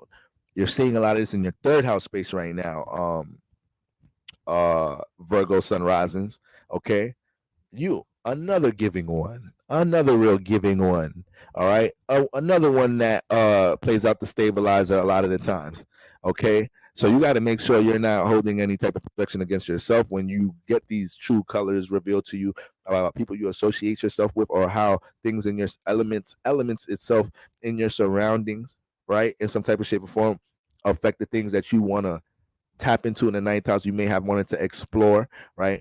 Also understanding how your knowledge and wisdom is beyond what's surrounded by you. That's another thing. A lot of y'all may have, in some type of shape or form, you're running into circumstances in your life around this time. It may start to progress more, especially throughout this new week, that you're starting to realize how the things that you've experienced and you've learned in your life, it surpasses some of the energies around you in your third house, what some people that you are surrounded by may have experienced to learn, and you have to take account for that.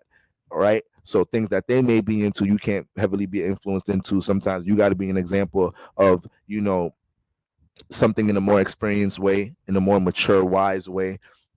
So you either got to be the example of that while you're around them, or also understanding the separation behind the awareness with certain things, right? So you don't allow yourself to just get in things, just being guilty by association. Okay. So that's what we got going on with my Virgo sun risings. Libra sun risings. Libra sun risings. All right. Moon transiting the eighth. Moon transiting, this full moon was all up in that eighth house. All right. We know the eighth house is a pretty turbulent space.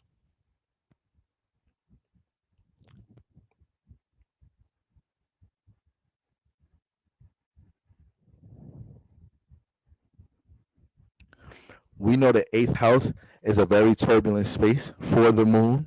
All right. Very uncomfortable space for the moon. So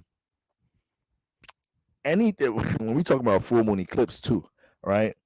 Anything with attachments, the Scorpio energy in general, when we talking about attachments, Libra sun rising, we've been talking about the overindulgence of Venus energy in general. You already being a landing space within the eclipse season, you already knew you and Tauruses, they was coming for y'all. Eclipse season was coming for y'all. All right. So you being an example of how to deal with Venus energy in a positive way. That was something you had to show God and universe around these times. So when it comes into the full moon transiting the eighth house, yes, there may be a lot of things that's deep within you, certain things you may want to bury, certain things dealing with deep feelings and emotions you have for something, somebody, deep insecurities when it comes into something, somebody. Like all of these type of things get illuminated and lifted up around this time. Now the thing here is you have Taurus here. So what the full moon wants to do here, wants to establish you having a new outlook on how you value certain things in the eighth house, right? Do you value, setting intention on transforming things for the better in the eighth house, or do you value, just having access to certain things to experience your desires in some type of way? Libra sun risings, right? This moon wants you to, the full moon transit here wants you to have more of a meaningful outlook on the things that you're valuing in some type of shape or form. So when we get into all this activity taking place in your second house, we talking about valuing what you're valuing. That's what the sun perspective here is doing. All right. There's a lot of things that comes into your value, what you have to present into the world, that is either being confirmed or in some type of shape or form is being displayed to you as this is what you could be expressing, being seen for, or helping the world grow, helping bring to the world, or helping grow stability and security in your life by watering this seed, watering this type of value in some type of shape or form. But these desires, these attachments, these situations in the eighth house, or this type of spiritual clutter we have in here, we ain't filtered this enough to be clear with how we dealing with reality.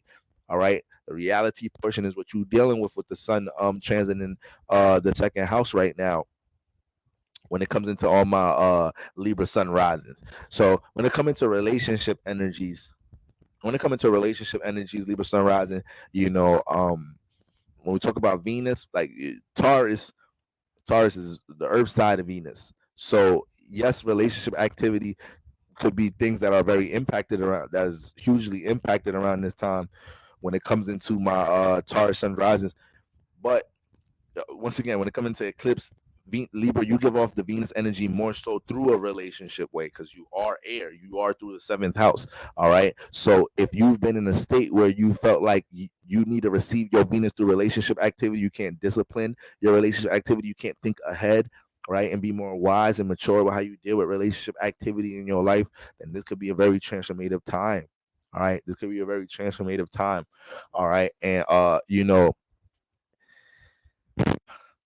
when it comes into Taurus in that eighth house, those influences will have you trying to, justify badass values. Okay. But Libra sun risings, you experience that opposite energy.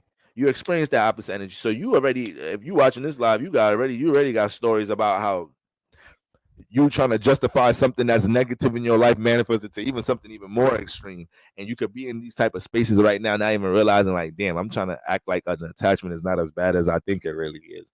Or I could act like a state of something that I'm dealing with in a power control issue, or something that's feeling emotion or experience that's holding me back from, changing my reality in some type of shape or form. Like, I'm not acknowledging that in some type of shape or form. So a lot of these energies that you may have going on around this time, Libra sun rising. So that full moon, it may have been a little heavy, a little uncomfortable, turbulent, but that full moon wasn't playing. Not in the eighth. Not in the eighth. All right. So any form of overindulgence in relationship activity, surface level relationships, all of these things, they could start to feel real empty around this time. Anything unmeaningful with partnerships around this time, Libra sun rising. You gotta you gotta allow yourself to see if you're gonna continue to entertain some of these situations. Or are you gonna allow yourself to stay devoted towards something that is meaningful when it comes into relationship activity, and not bail out when things don't play out towards the desires you may have got through different partnerships, different environments in your life. All right. So desires in general, desires and values in general, we already knew it was on full blast for the Venus signs around this time. Okay. So Libras, if you know better, you do better. If not, you're learning a lot around this time. You're learning a lot, right? You will definitely be one to know about how associating yourself, guilty association works. You know how that works, Libra. You got stories for that, right? You got stories about how things are manifested in your life based off of the values other people had that you was relating yourself to. But you came into the situation with no with no true core values about something, and developed your values through their ass. So this would be a time you start to realize, like, oh, I'm wild. This ain't the true me. This ain't my true core. These just I just went through all these experiences to get me reacting like this. All this shit really hindering my true intentions about things, and that's why my reality, second house, why my reality look the way it is. I gotta get these values together. Okay. Finance is also a big thing for you guys right now. All right. So where you're dividing your attention, time, and money is everything around this time, and your ability to place effort towards these things are really everything. All right. You get a lot of points for effort for these things around this time, Libra Sun rising.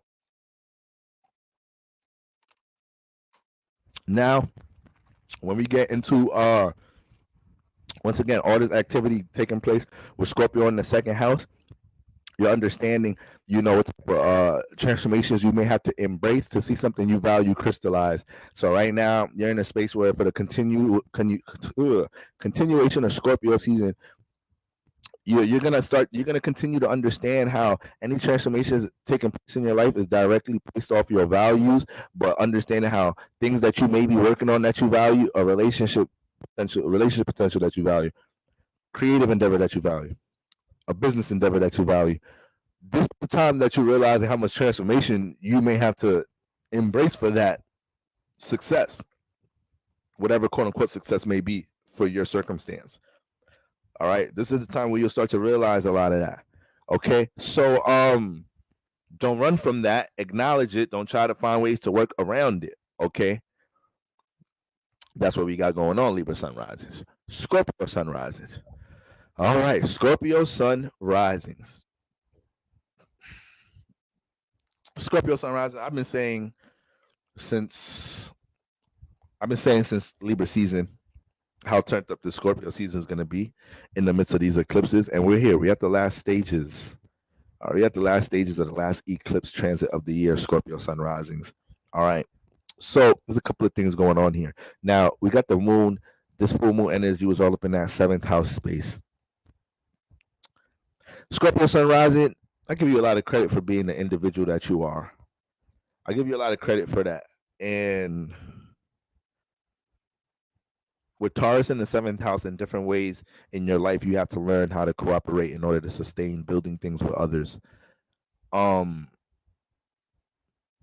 But there has to be a level of consistency with Taurus here. There has to be a level of consistency, of course, with Taurus here. You're fixed water, so you like to keep a level of consistency yourself. But the thing is, You're such an individual, you deal with a lot of transformations in your personal life, right? So with Scorpio season, with the sun here, Mercury here, Mars, the ruler home, everything that represents who you truly are and what you truly want to grow in your first house is louder than it ever has been. But you may start to realize around this time, with this full moon energy around your seventh house, you may start to realize around this time how certain partnerships that you're a part of, associations that you're a part of, may be taken away a little bit from things you need to establish in your first house in some type of shape or form. This is also a time where you start to see how something that you have in motion with somebody is really worth the potential that you think it is. All right. Scorpio sunrise, I know sometimes it could be a lot of questions that you have going into things dealing with connections. Around this time, Taurus in the seventh house, if there's a potential you're seeing dealing with a partnership relationship and you had questions about it, ain't that many questions when it comes into the true colors that's being seen in your relationship dynamics and then within your personal life in some type of shape or form. Happy so happy solar return. Happy solar return to all my Scorpios in the building. Everybody lay your hand down and some praise on Sister Scorpio Sun Goddess. Lay some hand down, some praise and worship on her for her solar return. Happy solar return, sister. Happy solar return to all my beloved Scorpios in the building. All right. Sexy selves. So yeah, Scorpio sun rising around this time.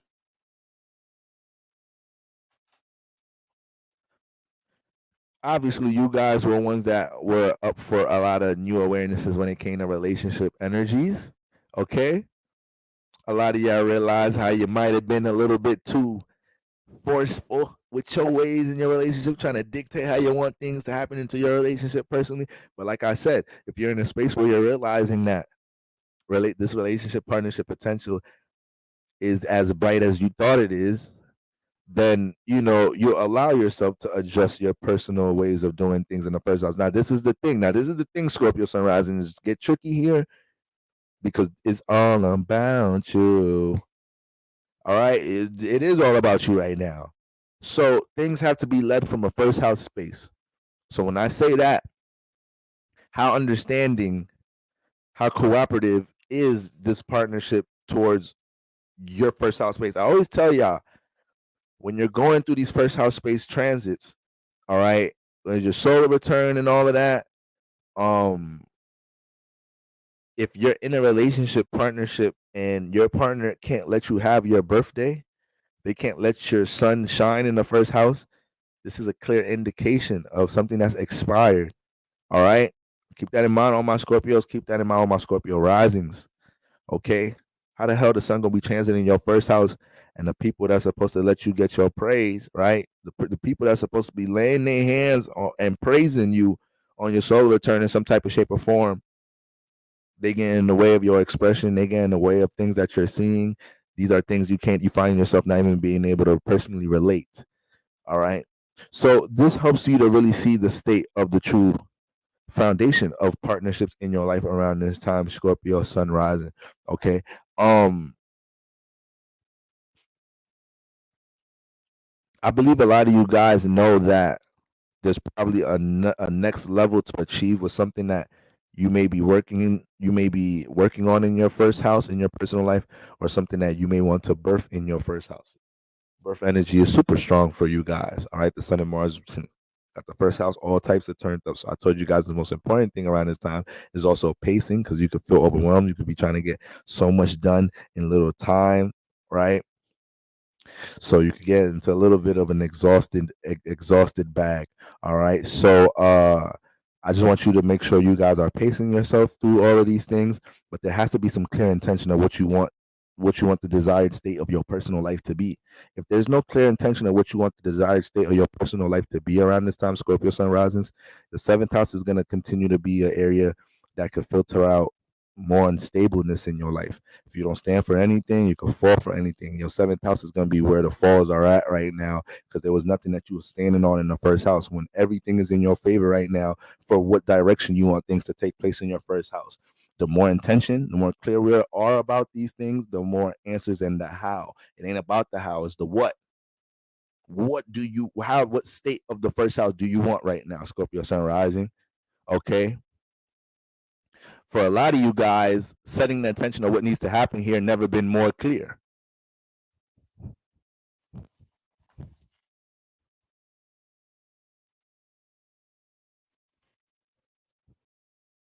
For a lot of you guys, the state of this house never been more clear on what you need to transform and change in some type of shape or form. All right. So I just want y'all to be clear of that. The full moon in the 7th house. If there's anybody else getting in the way of your first house shine, anybody that don't complement that needs to be acknowledged and identified, moving on, because this might have be things you need to filter out in your 7th house space around this time. It may also show how what you've been valuing, moon transit in the 7th house in Taurus. It may also show what you've been valuing in some type of shape or form is affecting the state of your first house and why you may be experiencing some transformations in your life. So we already know you're in a state where we're all in a transformative space, but because you got the first house sun energies in your favor, right? You can dictate. You have more power, more access into initiating what type of change is going on in your first house before it getting hit with a wave of transformation. But if you are a Scorpio sun rising, you're dealing with a lot. You're dealing with, unstableness a little bit around this time in the first house. It might be a chance somebody in the 7th house. It might be a chance somebody in the 7th house. All right, got some percentage in this. All right. All right, Sister Taylor, I just got to say how I feel it, sister. That's all. That's all. All right, love me a Scorpio. Love me some Scorpios. Sometimes you just got to get to the real right now in the eclipse season, family. That's all. That is all. Okay? Scorpio sun rising, just don't let them play with you right now in the 7th house. Don't let people project on you right now in the 7th house right now. Got you feeling, people might have y'all feeling like y'all feeling on top of the world as far as how motivated y'all are in y'all personal life and what y'all could manifest and build in y'all personal life. But y'all are really be in a situation where somebody to have you feeling gaslighting you, have you feeling bad about that. This may be a vibe that I've been needing to embrace for a while, and these transitions is waking it up in my first house. You should be happy to see me in this bag. 7th house partner person. So don't let that go over your head around this time, Scorpio sun risings. Okay, let's continue to get these manifestations popping in the first house. Let's continue to embrace the needed transformations that are taking place in your first house. And you just shed your skin from anything. Shed your skin from it.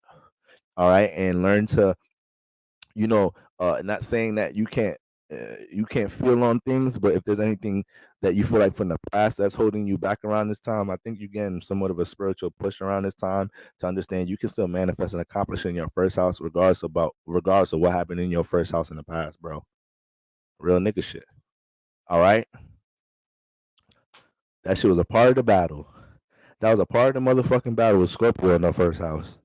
All right. I go through a lot of trials and tribulations dealing with this personal expression thing and cultivating my personal identity in the first place. All right. I go through a lot of things behind the scenes personally. And then when I jump into expression, people assume that they know who I am based off how I express myself, not knowing shit about what's going on behind the scenes. So when the people that truly connect to me on a deep level, the Scorpio sun rising right here. So when people truly connect to me on a deep level at times, they start realizing like, wow, okay.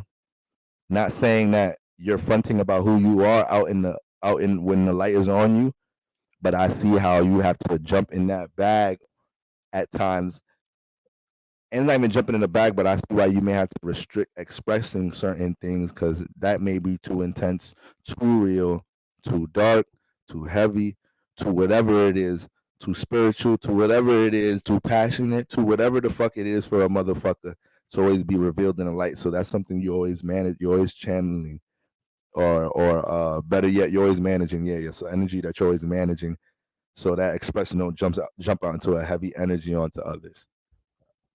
This is what somebody that dates a Scorpio sun rising truly starts to understand about their ass. That's why you got such extreme expression at times, because you're sensitive about this. That's why you don't be expressing shit, because you feel heavy so much about this. So you say you ever want to say nothing because you feeling so heavy about that shit. You just scared something gonna come out, something from heavy just gonna burst out in the middle of a sentence. So fuck expression. Sun in Scorpio, sun in the first, sun in. All right, Scorpio rising. So this is the dynamics of Scorpio dealing with personal expression energies in the first house, and I believe with the full moon transit in the seventh house, anybody that's playing out a op towards the journey you're already on, dealing with personal expression, dealing with bringing things that you're cultivating in the dark in your personal life into the light. Like anybody that's a op towards that, they were highlighted and will be highlighted for the rest of Scorpio season, especially this week. All right. So you got to pay attention to that Scorpio sun rising. There's a lot of shit going on in your first house.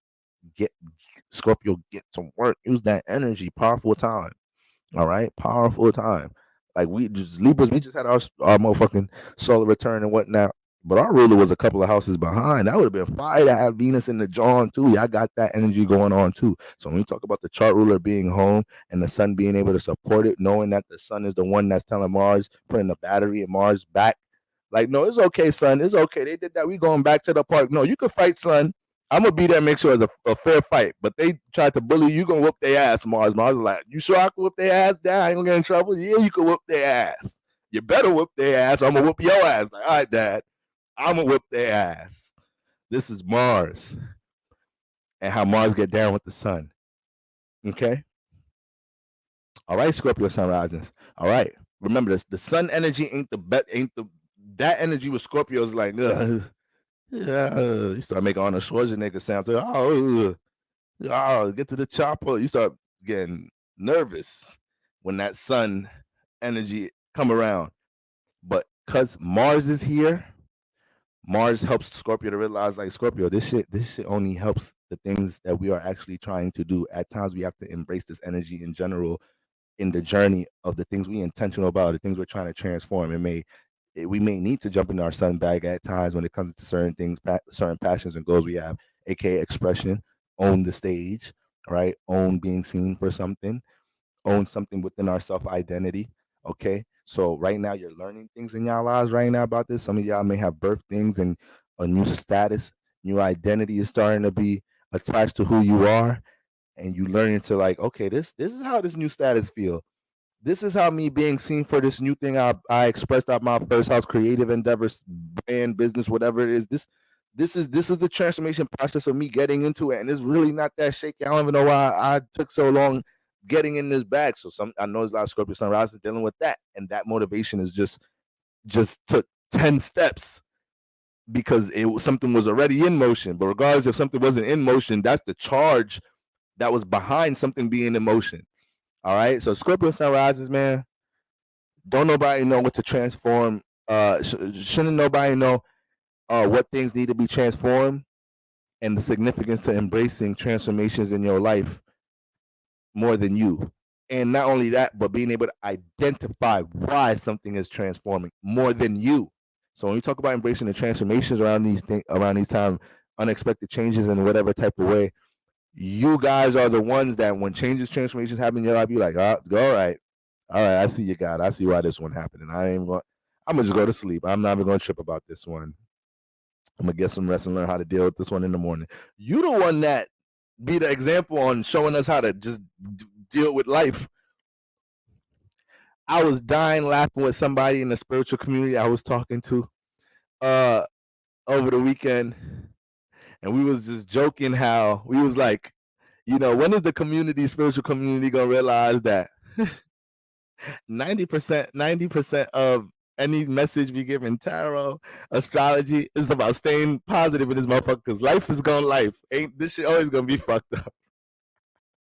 But does the tarot card say something's gonna be better next week, next year? No, it's still gonna be fucked up. You gotta be positive. You gotta stay strong. But we were dying laughing, just being sarcastic about, that's a huge chunk of spirituality, being able to channel, your mentality about things through your experience, through the what you're navigating, circumstances you're navigating. All right. That's really a huge people that's able to sustain it. They got movies about it. We got songs about it. We got poetry about it, guys. What song you need to hear? What song, what movie have you seen Pursuit of Happiness? Have you listened to Biggie Smalls' Juicy? It was all a dream. Have you listened to the speech of the brother Martin Luther King? Listen, family, I really want to get to the business. I had to put Pastor back a little bit. I had to calm Pastor down a little bit, have a talk with him during the full moon, let him know, Pastor, I'm not saying you taking away from the word I be trying to get out in service, but your antics, Pastor, sometimes you got to calm it down. What are you saying, son? What are you really trying to say? You know, it'd be hard to tell Pastor things. He's very prideful, you know. So, but I had to tell him he had to calm it down a little bit in service so we could get to business. He's like, son, I'm always in business. And so we had our little back and forth. I told you I was going through my shit this weekend too, y'all. I don't want to get too deep into my personal life. So I just want to let y'all know I had that talk with Pastor. All right. But that's what we got going on, Scorpio Sunrises. I hope y'all understand that. I hope y'all understand all of that. I just want to see y'all prosper with energies that are in your favor while they're here. All right, guys. Not saying we can't prosper when we don't have energies in our favor. Shit, a lot of us learn to prosper the most when energies aren't in our favor, if we being honest.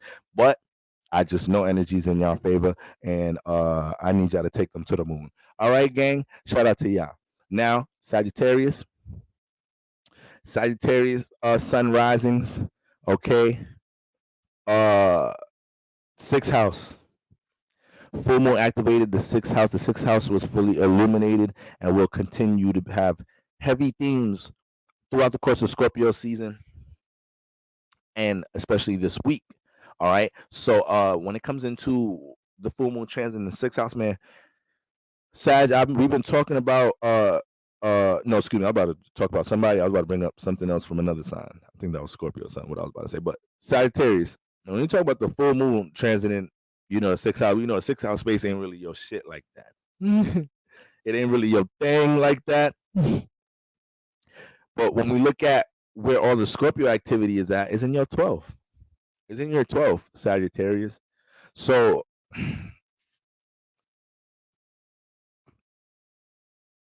God knows how many things is stimulated right now from imagination perspective. God knows how many things is stimulated right now from things that you may have wanted to experience on different levels in your life. And you're starting to see pockets to do these things. Maybe you don't see opportunities to implement new things from your 12th house space. And as the full moon transits through the sixth house, you gain more of an understanding around this time why you may deal with some of that resistance, some of that friction. Okay? Because you start to feel deeply on what you've been repetitive with. When the sun transits the sixth house, you're going to see things. You're going to see things in your reality. The results of things of your schedule and your routine and your agenda just become very vivid and loud when the sun is transiting your sixth house. Now, when there's a full moon transiting your sixth house, and it's an eclipse full moon too, you feel deeply on the state of your sixth house. So that's a difference. So if your sixth house is very scattered and unorganized upside down, you got a full moon transit in sixth house, you can feel very unstable around these times. That could feel very frustrating in different ways. You can feel very extreme in dealing with detachments or transformations around this time, trying to do things overnight to flip your vibration. And you have to remind yourself it's a marathon, not a race. All right. So when you got the full moon transiting in the sixth house, it's very important to make sure you identify the things that clog up your sixth house, take up space in your sixth house, don't really have any significance, aren't the things you want to work on or build in, within, whatever. When it comes into things that you find yourself taking up as a responsibility, see, that's the thing, man. That's the thing, man. A idle space body is the devil's workshop. So the sixth house, lack of activity in the sixth house will show you that. Okay, motherfuckers be thinking in 2023 for some reason they too good to work. I don't know where this mentality came from. I don't really know where this mentality came from. That, you know, and what I don't like is people you thinking like people will think they don't have to work because spirituality. Who the fuck? Hold on, y'all done got this spirituality shit. What quote did you? Who was it? What religion? What did you see to make you think shit's supposed to land in your lap and you're supposed to have a work-free life? I think that's not really how the manifestation thing works.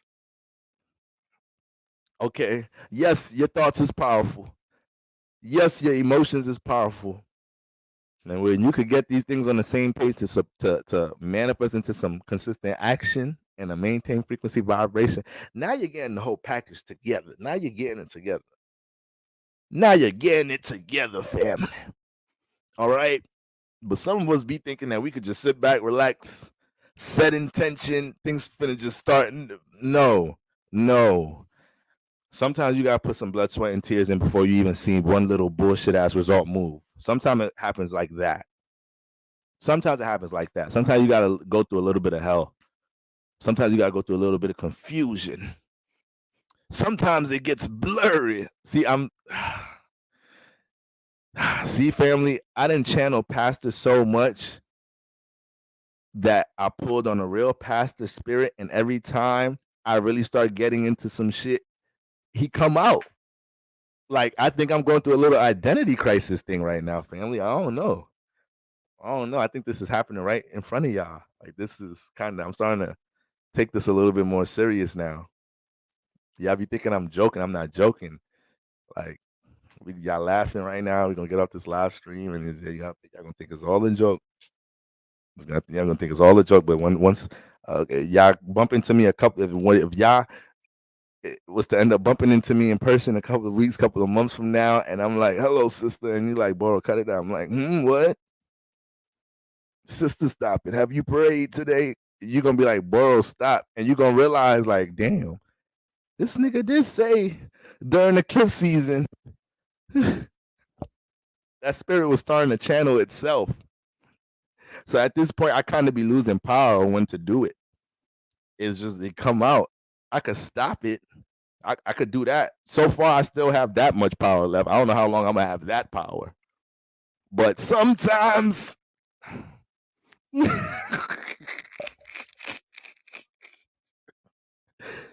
so family, I don't even know why I told y'all that, because y'all not gonna help at all. Y'all just gonna gas up whatever y'all gotta gas up to make Pastor come out. The Boro nigga, that nigga gone. That nigga gone now. All right.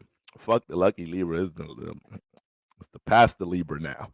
All right. So family, get out of here. When we look at when we look at that sixth house, all jokes aside, when it comes to any influences, what word was I getting to that got me turned? I was talking about the confusion. Yes, the confusion. When it comes into what's going on with the sixth house space, it's just easily to right now to vividly, in the most sensitive manner, feel the state of your reality based off of the activity that you're being displayed to you through Scorpio season right now, with the sun in the 12th right now. Like I said, anything suppressed here, okay? And that's the thing with Scorpio in the 12th house. You get some insecurity about some shit that happened with your creative endeavor that went left, some embarrassing moment. Boy knows how long you gonna hold that one in there in the 12th house. All right, now we got some supportive ass placements or whatnot. You got some activity to speed up the process in there or something. All right. Then that Scorpio transmutation process is gonna be real in the 12th house. So you might have to go, you gotta go through that at times, Scorpio in that 12th house, right? Something catastrophic happens, Sagittarius sun rising. Love experiencing, love floating, love exploring, love feeling free. And then when Scorpio in the 12th house, when they get they make a deep connection in some type of way to something, and it don't play out in the way they want it to play out, you guys could start running from wanting to make that connection. All right. Talking about y'all spirit just brought that Holy Ghost sweat back again. Y'all's a hot energy. All right. So I need y'all to be aware about what things the full moon really wanted to illuminate, what things are being repetitive in your sixth house that's ultimately creating whatever type of responsibilities that you have, which once again, if you have unnecessary responsibilities. But back to what I was saying about working and shit, like all that working and shit, like guys, who doesn't know if you're getting mad about your job, your career, your 9 to 5, how hard it takes to get your business, the things you have to do to maintain a business, build a business.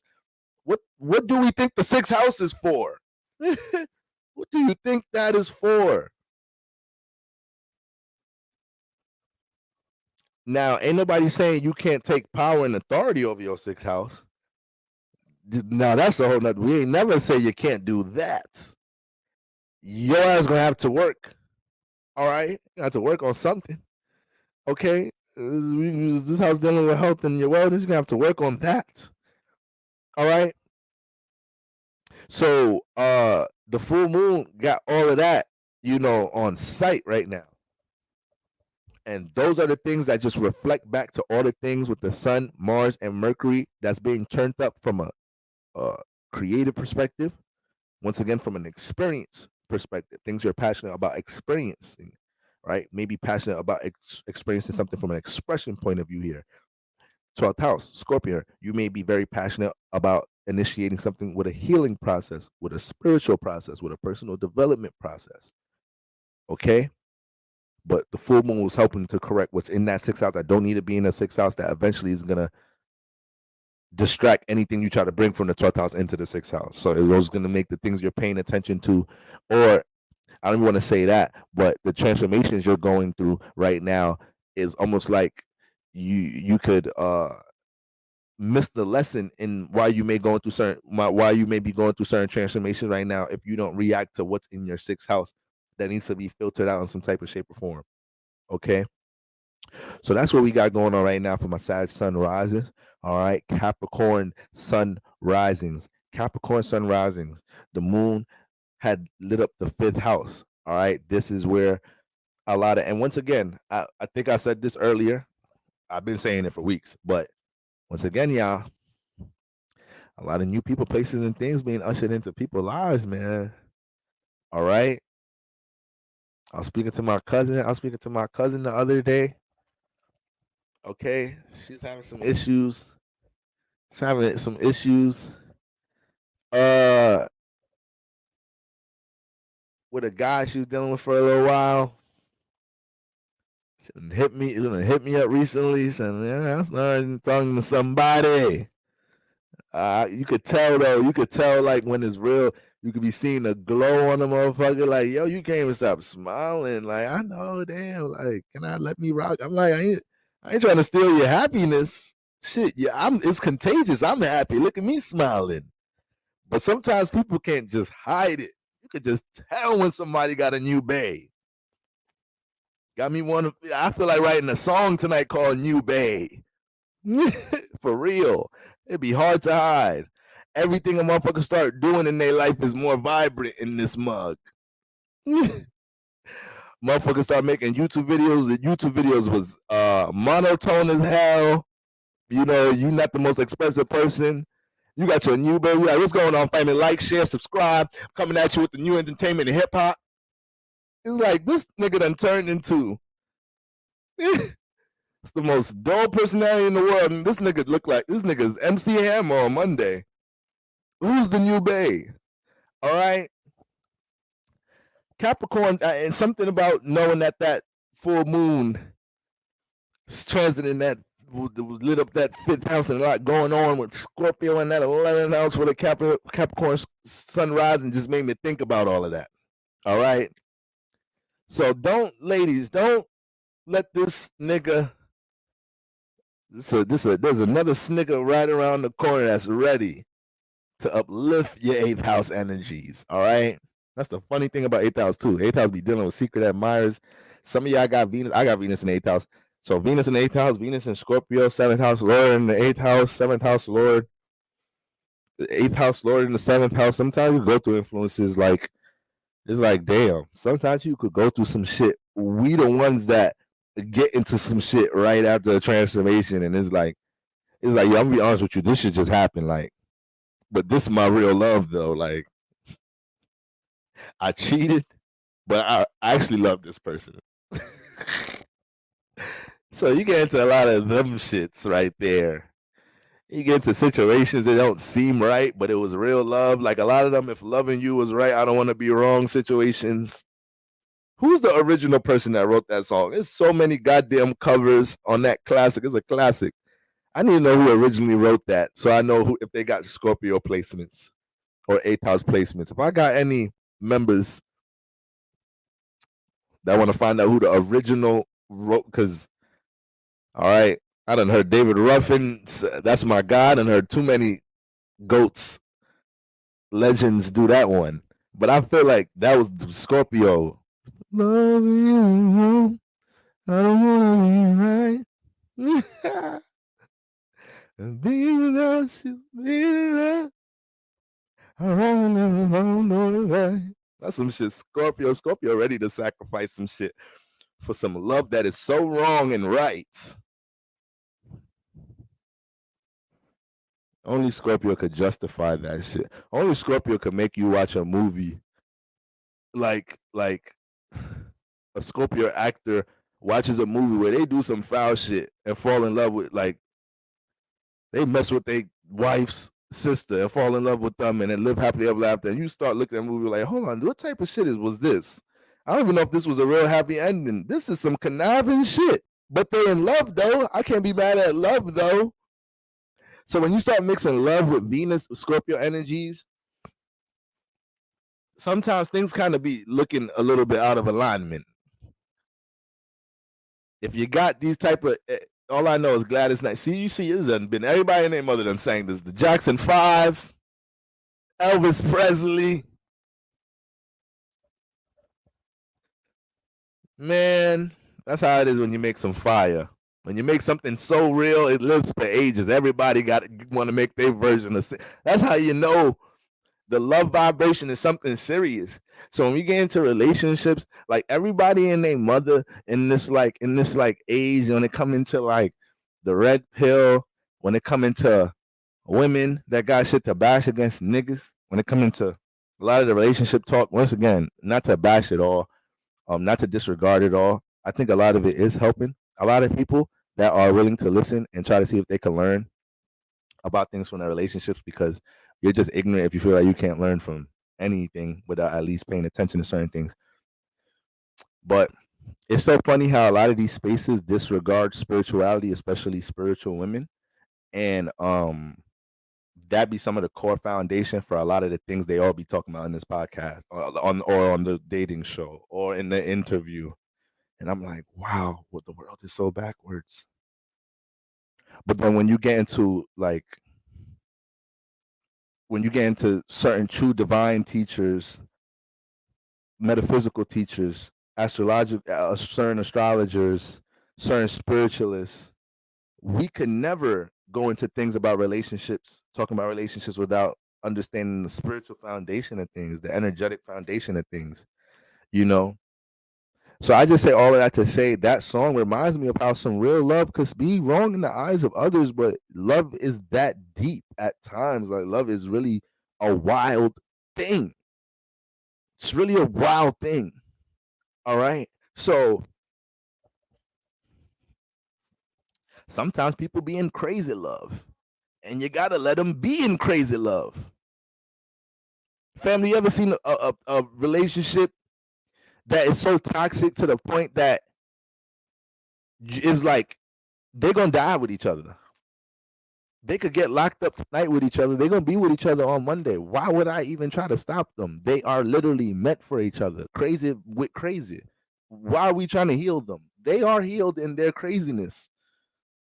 They are perfectly correct in their craziness.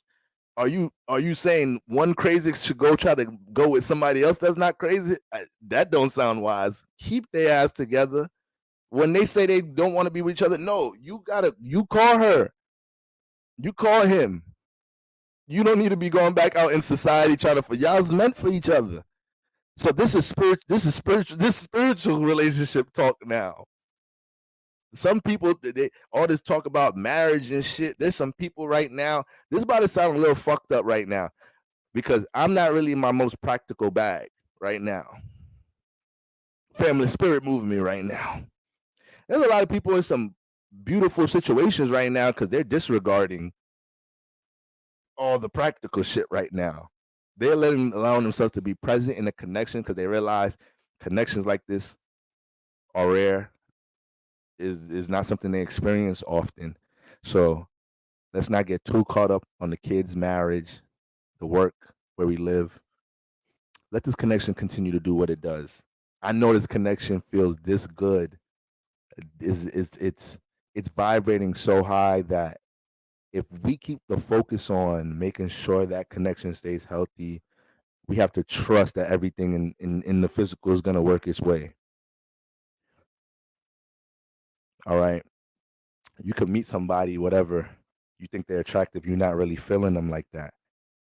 You think they're attractive though, or whatnot. You think they're a little cool, isn't it? But they not really.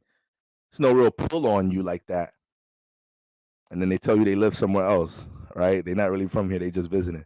It might not be no real strong pull to want to keep that connection, keep that communication. Be like, okay, whatever. All right. Then you could be in a situation where you connect with somebody so hard they're not even in your state, but it's like, I don't even give a fuck about one motherfucker in this I see today. I went to Target today, seen a whole bunch of beautiful women. I ain't gonna lie, I don't know what the fuck it is about Target and Walmart, but damn the club. Damn the club, damn this, that, and the third.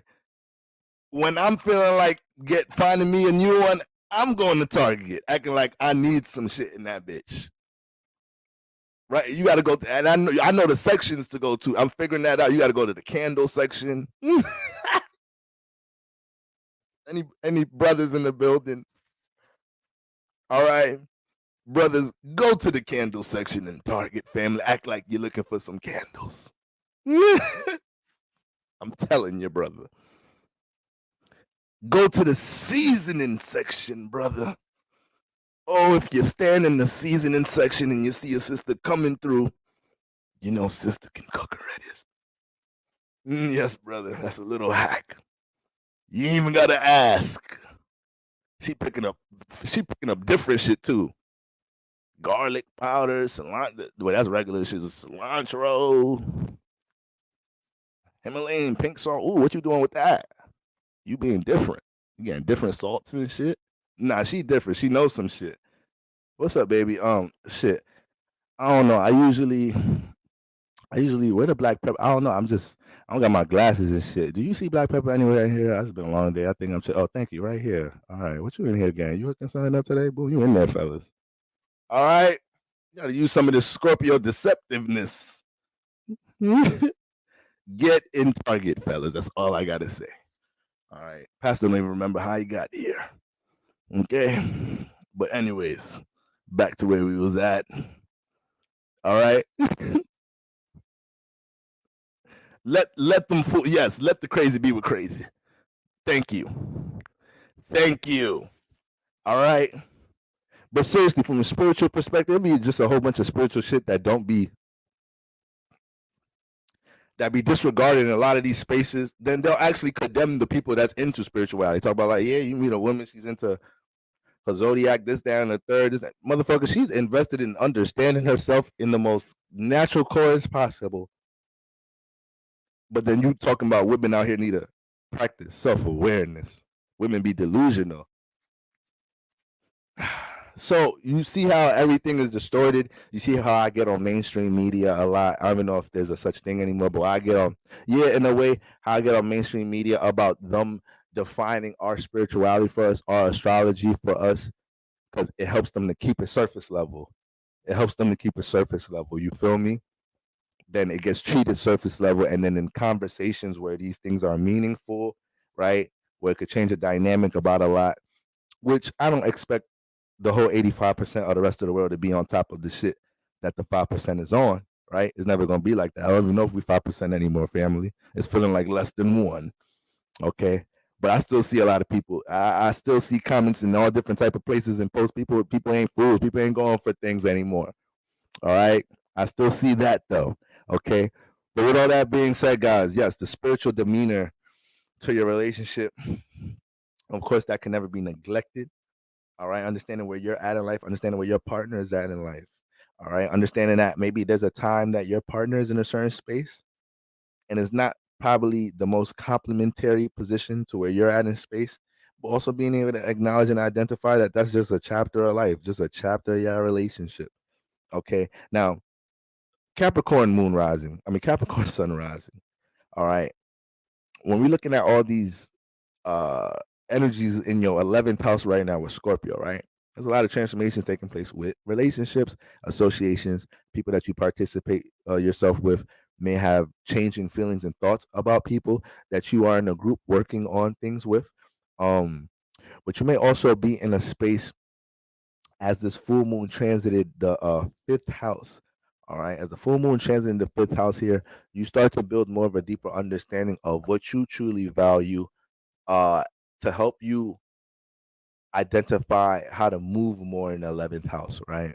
So if we know the fifth house is dealing with creative expression, and you got Taurus here, that has a lot to do with being patient, developing your expression for the things that you value. All right. Being as practical and stable, going about building things with your creative expression, taking your time building these things, right?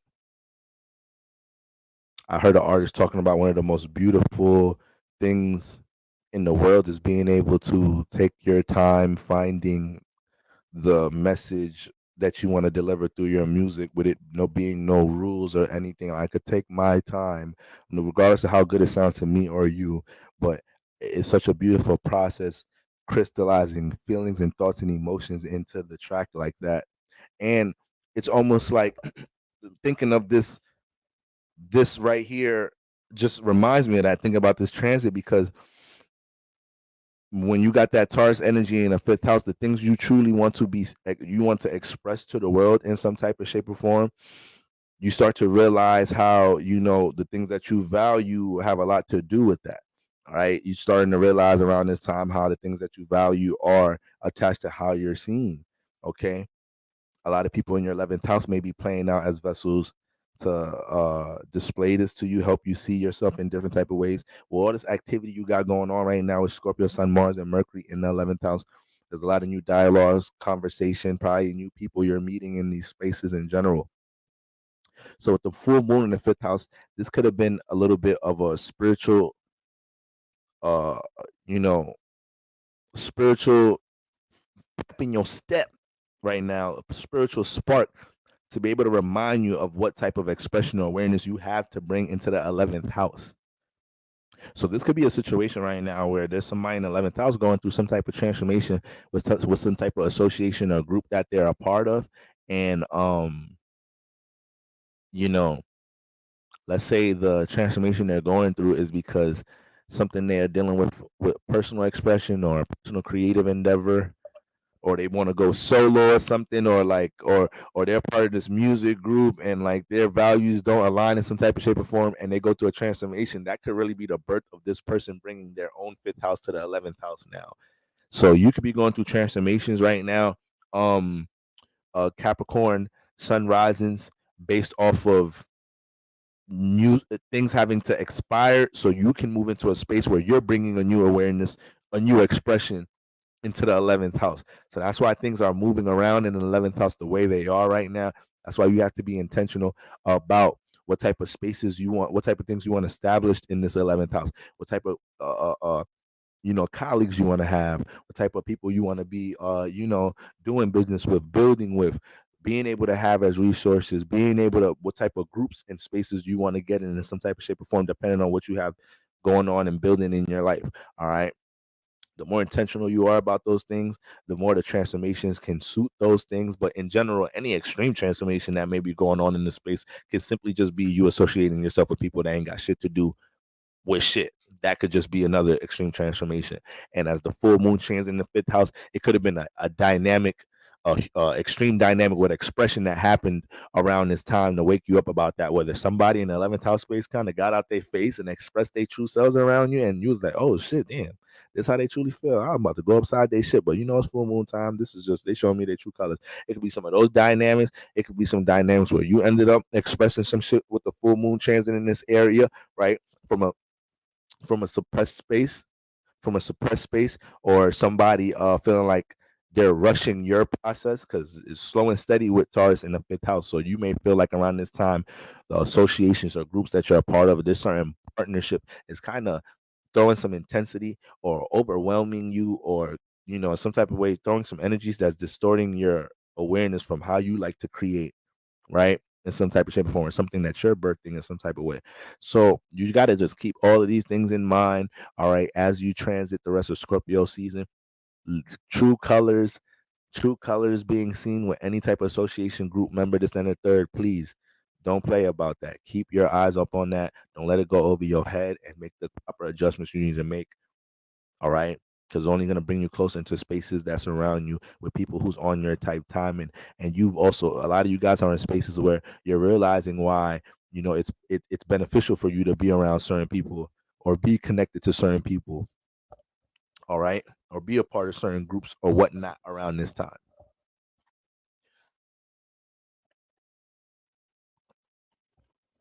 Okay. So that's what we got going on from a Capricorn sun risings. Aquarius sun risings. All right.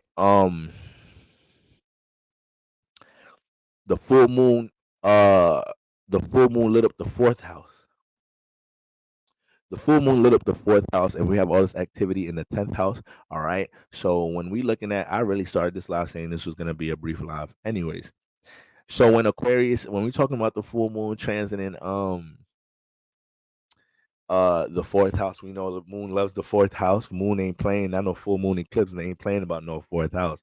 All right. So Aquarius sun rising, best believe your ass went through some extreme energies around this time when it comes to any type of attachment or any type of way that you may dealing with some self-sabotaging energies. You're making your 4th house negative. You're doing it to yourself in some type of shape or form. You brought a person, place, or thing into your 4th house that's making you feel uncomfortable here. Yes, that energy is being intense, created transformative situations around the time, or will create some transformative situations, especially this week and progressing through Scorpio season.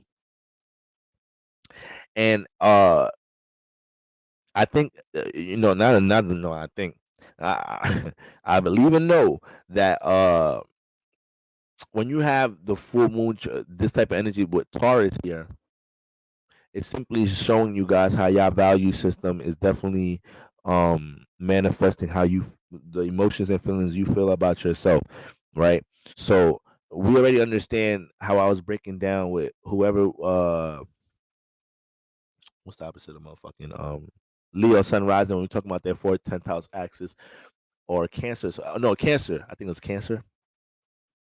Yeah, Leo talking about their 4th and 10th house axis. We understand like the more of a stable space you are in the 4th house space, the more it can help the 10th house, right? With your clarity building there. Sometimes we can neglect one of these spaces trying to get one stable, but at the same time we know that they do complement each other, all right, when we have them in a stable space.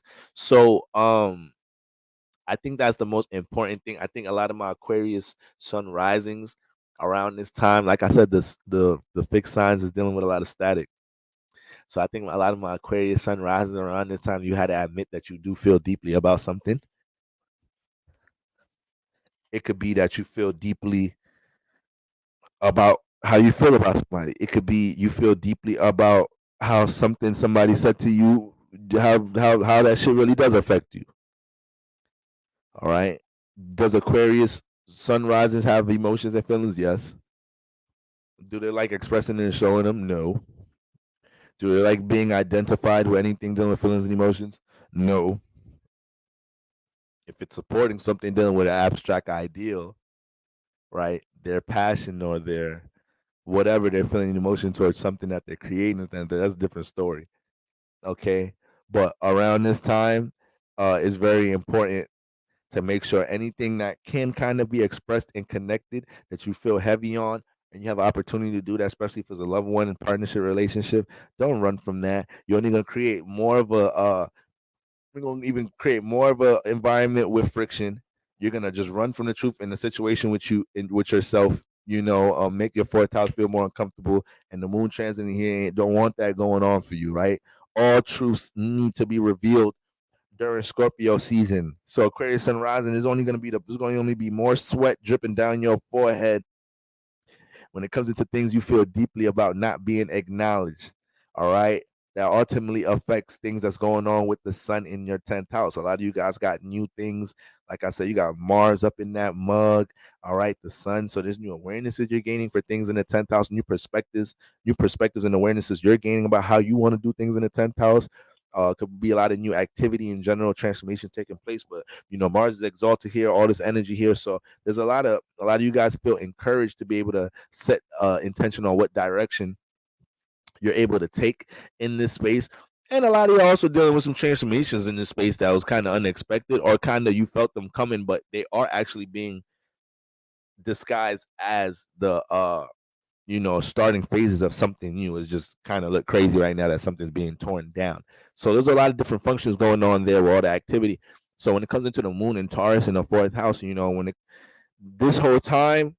this whole time right now, as much activity taking place in the 10th house, if you're not doing what you need to do to make sure you feel emotionally, mentally stable, then that can only just feel heavy on you even more overwhelming with certain responsibilities and things you're trying to dedicate yourself towards working on or building in your 10th house space. The full moon transiting the when we talk about our value system, when we talk about the things that we're valuing, when we talk about overindulgence with Venetian like things and attachments and whatnot, that's your fourth house space, our most sacred space, besides our first house. So it's like you may have been real sensitive. You may have became real sensitive around this time, towards things that's in this place.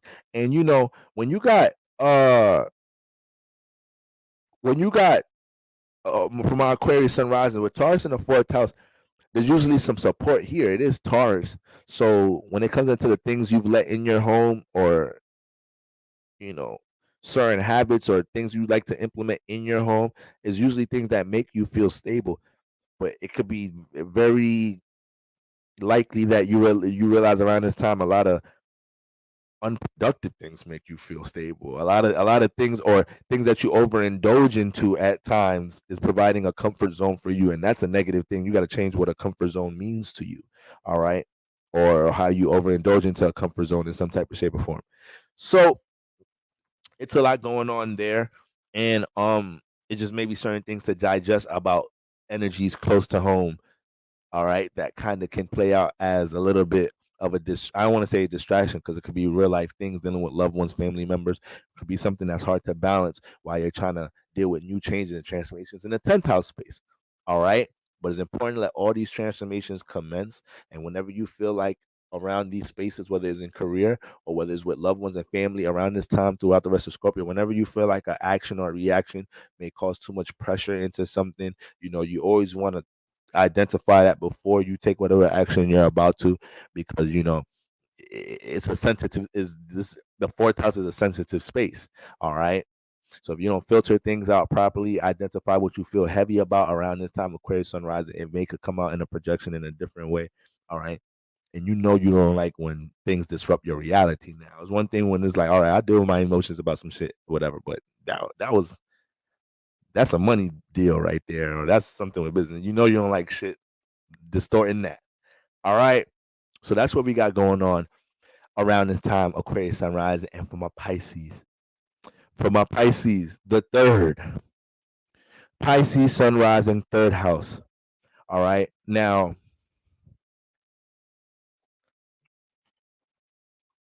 Pisces sunrises, when you get into that third house, we have the full moon transit in the third house, and we have all these energies. We have all these Scorpio energies turned up in the ninth house. Okay, so Pisces sun rises right now. There's a lot of new things you guys are exploring. There's a lot of new awarenesses you're developing about things. Once again, you want to explore things you want to tackle around Scorpio season, things that you have knowledge and wisdom at that you want to be seen for. But once again, full moon transit in the third house. So around these times and progressing throughout the rest of Scorpio season, there's gonna be a lot of y'all that start to realize, damn, I could have probably jumped into some portals to experience some of these things, be seen for my creativity a minute ago, explored this, that, and third in my life. But damn, these third house values, they got the best of me in different ways. All right. I done let some third house influences fixate me in some things. All right. So you got that Taurus in the third house. So a lot of times my Pisces sun rising have to have discernment on how they filter out their value system based off of the people closest to them. You know, Pisces are very relatable. They love to give, and they're probably the most understanding sign.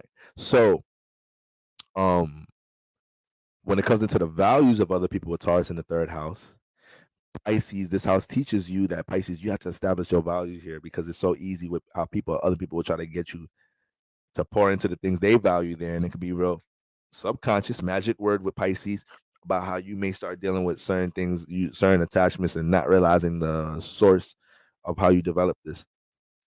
So this is what the full moon was waking up around this time. It's helping you to understand how it could a fucking full moon in the third house on top of being an eclipse could always jump you all the way back to some adolescent stages of your life.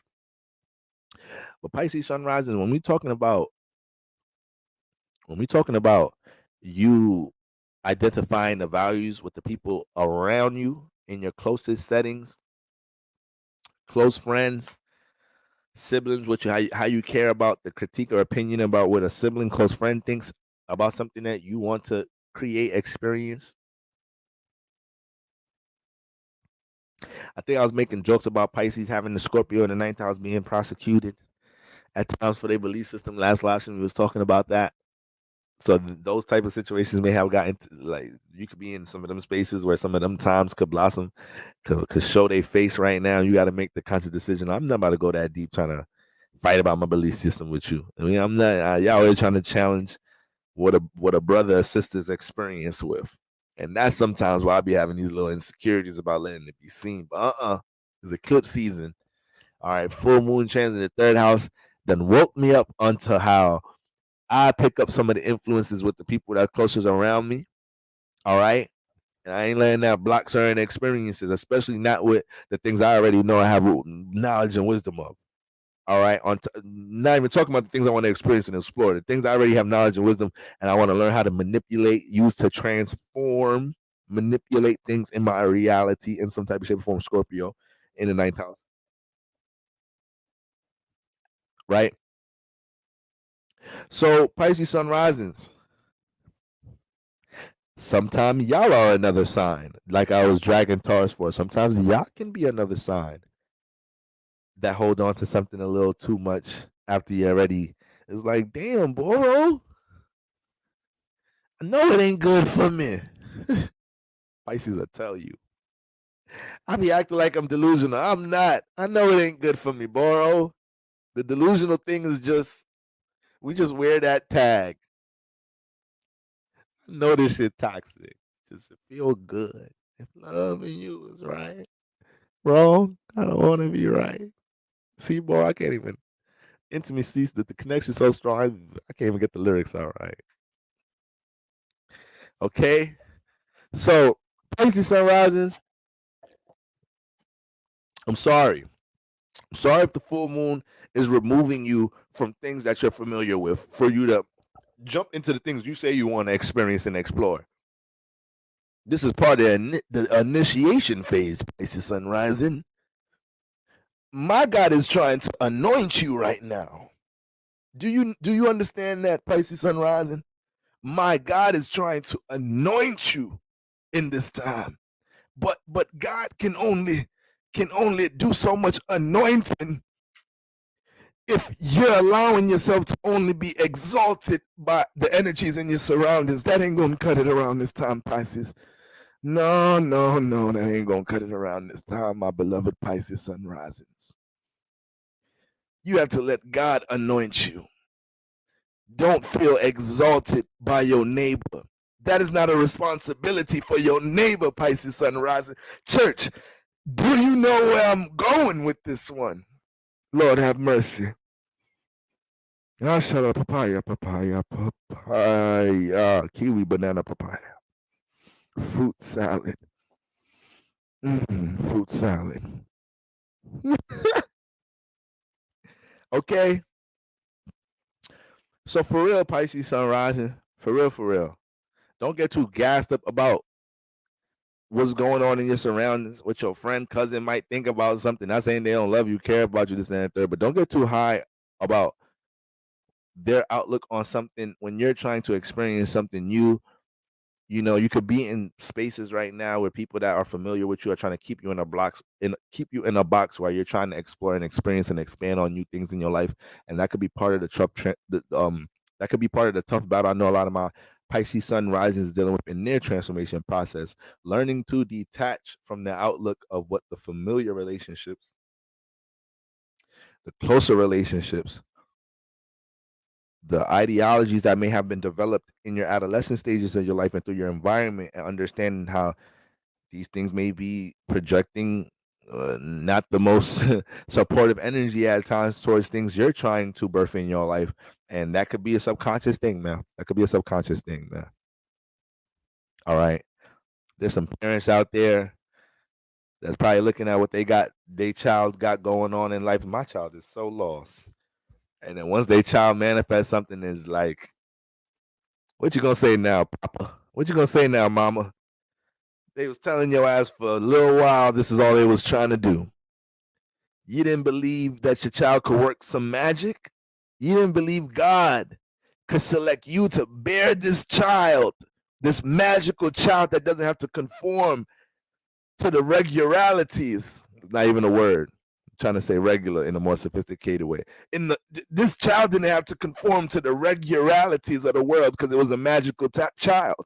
You bared a talented child, but even you yourself at a point didn't believe you can produce that, and you tried to conform your own child into society, into a box, and your child had to show you, Mama, no, because there's some praise and worship God done laid on me, and I got some things to do, Mama. I got some things to church stand up. I know some of you guys may be going through this, right? No, Mama, Daddy, cousin, sister, brother. I have different plans. You have your plans for me, but me and my God, I have different plans. All right? Okay? You know, because Pastor understands the assignment. That's how Pastor be trying to connect. There you go, Pastor Smart. That's him trying to connect to the youth, to the to the younger congregation members. Pastor Smart, maybe Pastor Sagittarius. That's a good preacher placement right there. Pastor Smart as hell. He be knowing how to keep all the shit on fire. What to say to make his generation, the older folk, be lit, right? The middle generation be lit, and the young folk. So when it's the young folk, Pastor understood the assignment. Then all the young folk like, Pastor man lit, like Pastor man relatable. You know, when we young, when we kids are grown up, say some shit, some young shit, we think they the coolest person in the world. Right? All right. Told us that God can only do so much. All right. But that's what's going on with my Pisces sun risings. That's what's going on. All right, guys.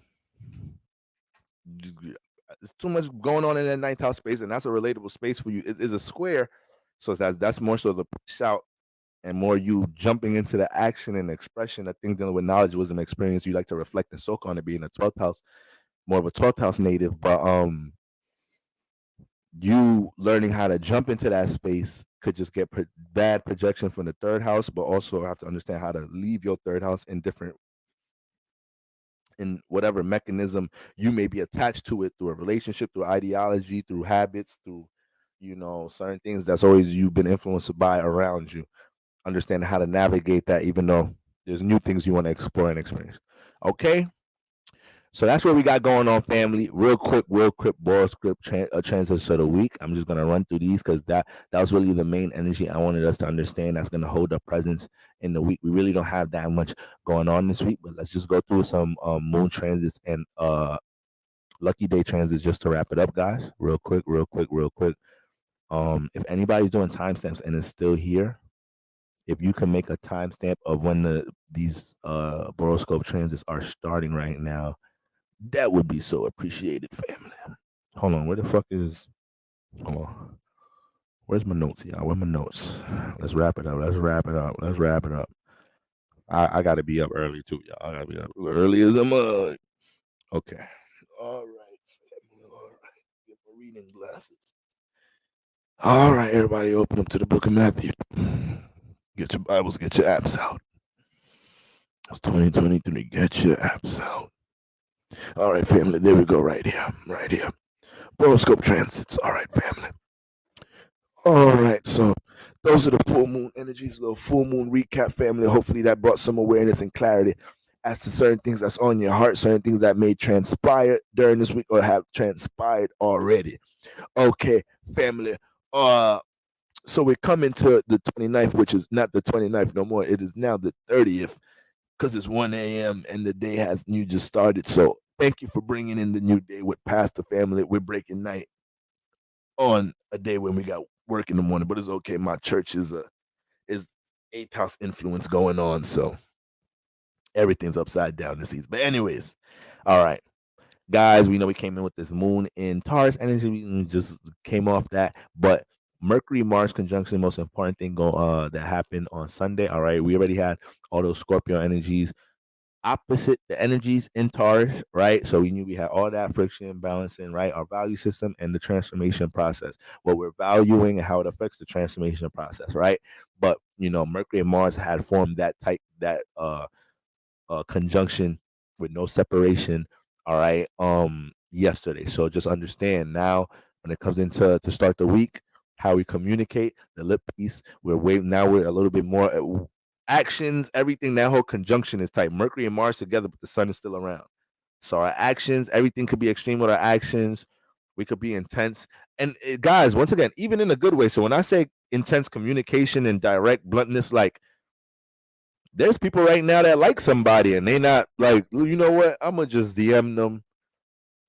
Let me stop acting like I'm trying to take this all slow and get to know. I need to, I'm not trying to be their friend.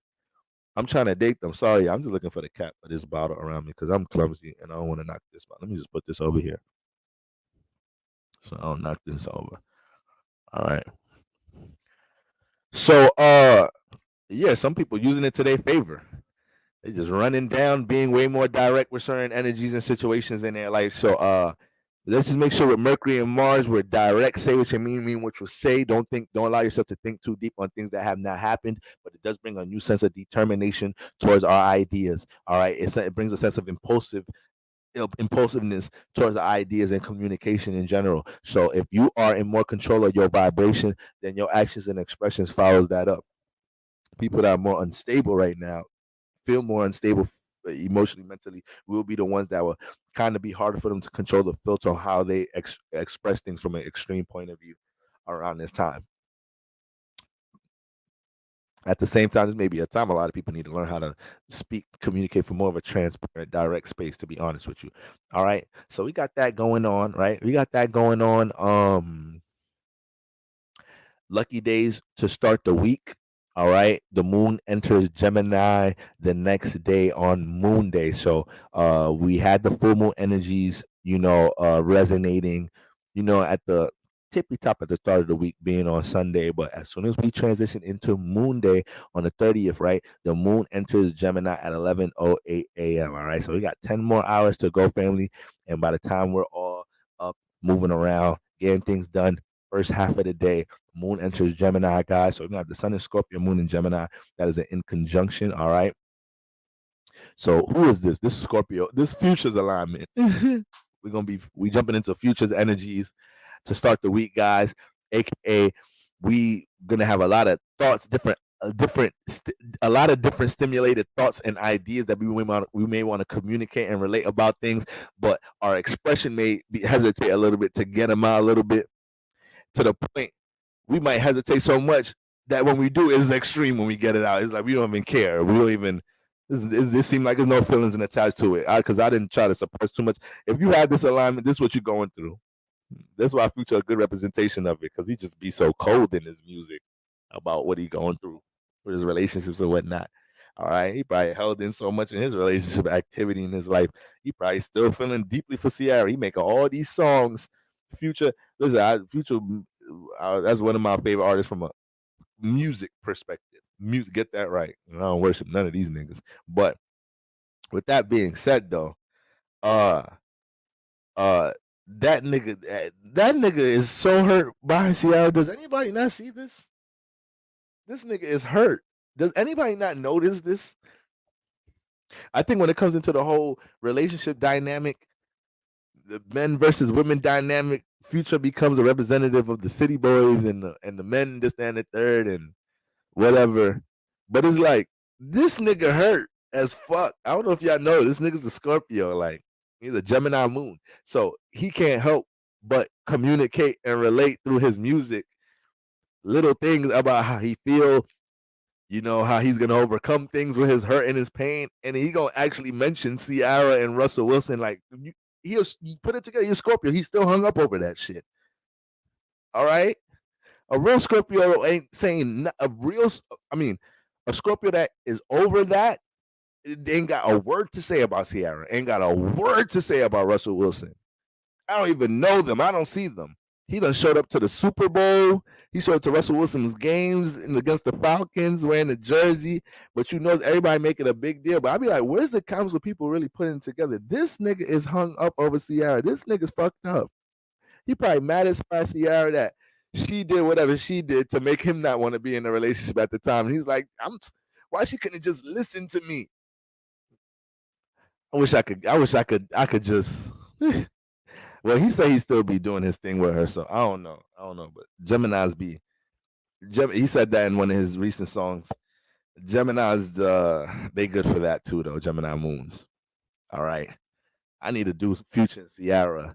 That's a nice little astrology, John, right there. Future, Ciara, and Russell, all three of these shits.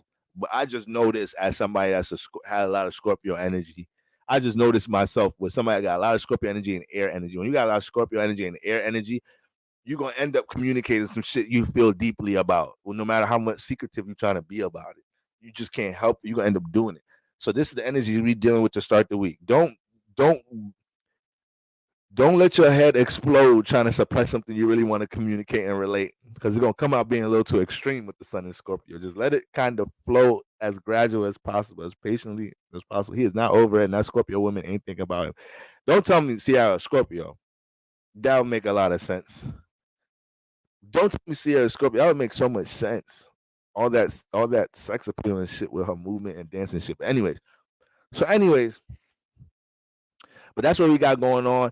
A lot of things revealed when it comes into relationship activity to start the week. Of course, it wouldn't be the Sun and Scorpio, Moon and Gemini if it wasn't things that we feel deeply about being exchanged, communicated, and related. Right within our partnership, this is a very spicy, nice alignment for some good, passionate love making. And like, if y'all having any issues with our relationship, just shut up, shut the fuck up, take your clothes off. Let's just love our problems away right now. Some nice, good, intense energies to get up into some of that. All right. Sometimes the conversation, what we was arguing about, that shit you realize how senseless that shit was. We just needed to release some tension. That's all that was, babe. All right. Some niggas don't even be knowing how to read that nowadays. Niggas be complaining about their girlfriend, like, yo, bro, she always blah, blah, blah. Like, nigga, you got to take care of her, nigga. All right, I'm gonna just leave that at that. Let me just leave that there, man, before these Scorpio energies get me in trouble tonight. All right. So that's what we got going on. Lucky days, Moon and Gemini. Lucky days transits, moves, shifts into my Geminis, my Libras, my Aquariuses, my Aries, and my Leos. Those are my lucky days to start the week. Okay, guys. So that's all we got going on Moon Day. On Mars Day, Tuesday, the 31st, Venus forms a trine to Uranus. Guys, we can expect the unexpected when it comes into love matters. All right. We could feel like we need to take the initiative to set certain precedents, right? Certain guidelines or whatnot as to where we individually stand with things dealing with our love matters around this time. Our partners may feel that.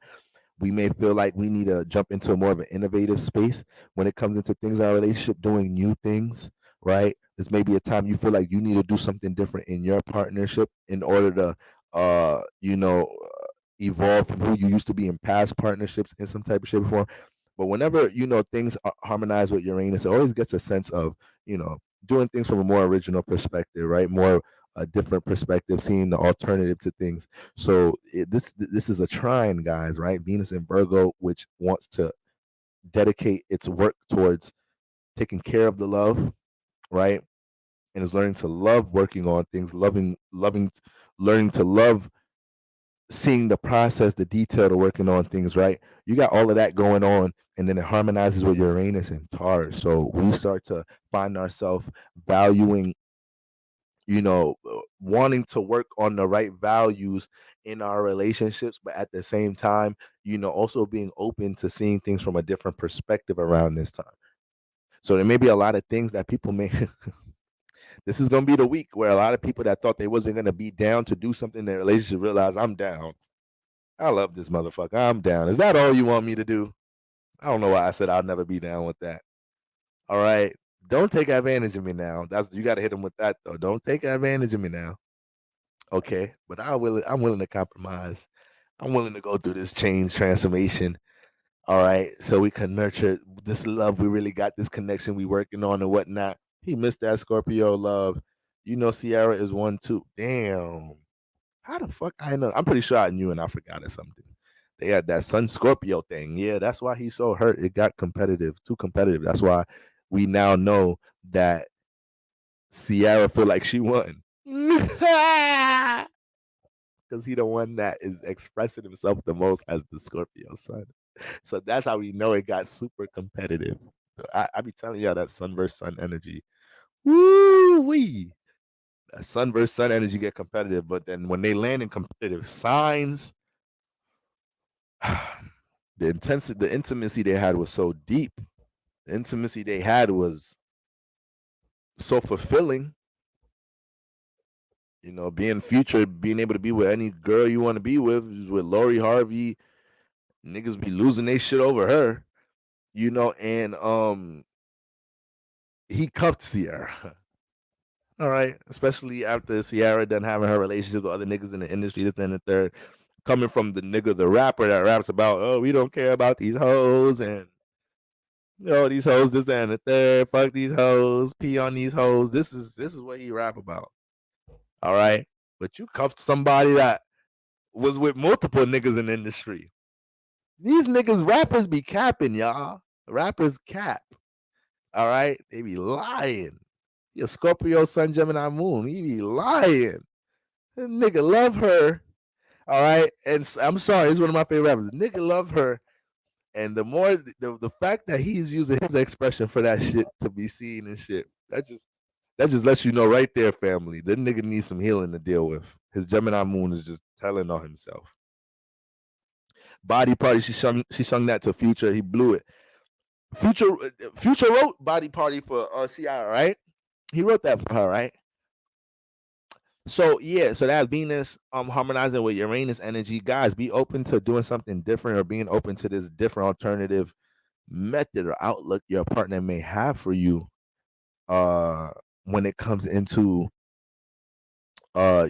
things for your relationship, things for your partnership. You may see new different things that you could do to start helping to nurture the values in your life. You may start to develop different things to go about building up something that you value. Also, when Uranus comes in to support with Venus, things that you value, if these are things, a person, place, or thing, maybe as a relationship, people are prosecuting you for being in whatnot.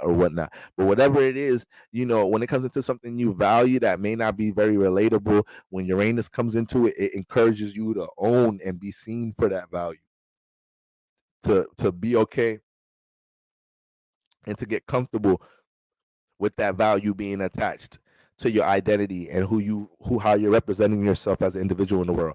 So a lot of that going on right now. So anybody that's dealing with a transformation in their life where they're getting used to being seen for something new, something you may be into, or new calling that you're in, a new calling in your life, and it's outside of the box that people have put you in your life up until this point. This Venus versus Trine, this Venus harmonizing with Uranus energy, gonna have a lot of y'all asses like, to hell with all of y'all.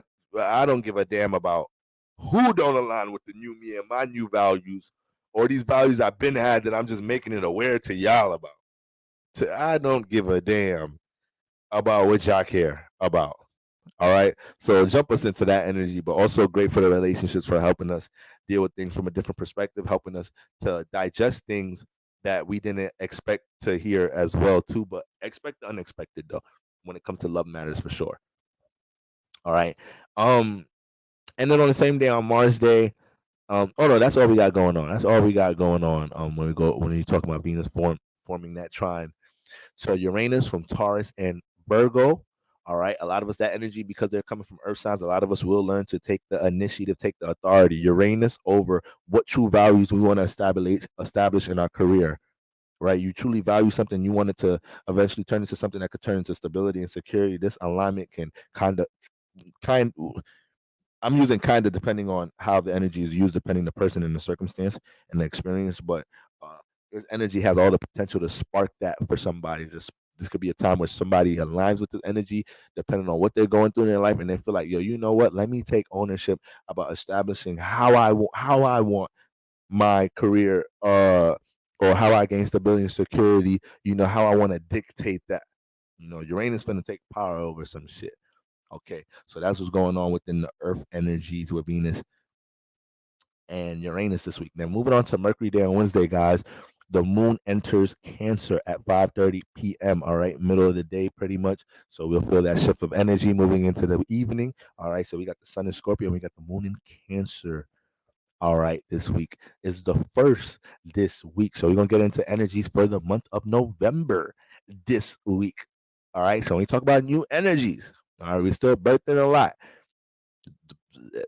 I know we're coming off the full moon on eclipse, but we still birthing a lot right now. Full moon was to help get you corrected in your birth phase. So make sure that when we jump into this moon and Cancer energy, all right, we get to bring some love back in the room. If we're dealing with any friction dealing with these transformations in our life, we get to bring more understanding to ourselves about transformations to our life on a personal level. We get to bring more understanding towards anybody we're dealing with friction with. From a connection point of view, if they're willing to place effort into resolving these things, because sometimes resolving something may take you taking accountability for something. So people will say they want to resolve something, but all right, motherfucker, when you gonna take accountability, it starts there. The fuck, motherfucker, you cheated on me. Let's start there. How the fuck we gonna get? All right, we gonna get to that, but no, it ain't no get to nothing. Motherfuckers be trying to change it up. Motherfuckers will gaslight you so far into really forgetting why you really be having a hold on, mother flipper. That's not the original problem now. I'm not gonna let you get away with that. All right, you took advantage of me. Own up to it so we could just fix this already. I said I'll stay with you. Okay. I said I'll stay with you. Now you're just trying to take advantage of me. Now you're just making me feel stupid for making that decision in the first place now. I already know what you did wrong and you don't want to admit it. I shouldn't even be here right now. Okay. So when the moon gets into Cancer, we just have more of an understanding, all right, about things dealing with our transformation process, because this energy is going to directly harmonize with your Scorpio house. All right. And that's what the moon wants to bring here. It wants to bring an understanding here. It wants you to understand how things that you're connected to in your life is impacting your emotional, mental well-being. And of course, there's a moon in Cancer. So we got to take care of the home environment and anything that's heavy on the heart chakra in general. All right. But beautiful energy to bring some resolve to anything that's heavy on the heart. Okay, so we got that going on. Moon entering Cancer on the first day of the month in November, spooky season. Okay, then Jupiter Day. All right, 2nd of November. We just riding out that. We're just gonna be riding out that moon in Cancer energy. All right. The lucky days when the moon gets into Cancer, we'll move into Cancer, Scorpio, Pisces. All right. Taurus and Virgos. Okay, a lot of understanding a lot of things, revelations to come when it comes into transformation situations going on with y'all. New things opening up with dealing with career stability, making money with a lot of you guys this week. All right, pay attention to what's going on in the home. Any person that's close to home that needs your attention this week, make sure you pay attention to that. Or if they need you to be involved with something, need your attention for something, pay attention to it. All right. Now, and then moving on to October 3rd, Friday, Venus Day. All right, we continued right out that moon in Cancer energy all the way into Saturn Day, the end of the week, which is the 4th, and the moon enters Leo, and we have a Scorpio sun, moon in Leo weekend. All right, intense expression. All right, the dark coming to the light for real, for real. All right, so when we talk about a lot of things, revelations, new understandings blossoming from the full moon lunar eclipse this week. All right, some of them fireworks could take place. Some of the fireworks could take place this weekend when we deal with this square, and people really have to learn how to place things that are hidden into the light in some type of shape or form. This could be certain feelings and thoughts you have about your business, your partnership, or to your goddamn self. You have to learn to acknowledge these things to your goddamn self. All right, learn how to put some light on that. It's not just so much about expression you pushing out to the external. You need to learn to place some light on something going on with the shadow within yourself in some type of shape or form. All right, bring a strong intensity towards things with expression. Create a strong, extreme strong creative surges around this time. A lot of impulsive natures around relationship decisions, especially things dealing with intimacy. Have some discernment right now. You know, Scorpio season desires get the best of people around this time. Okay.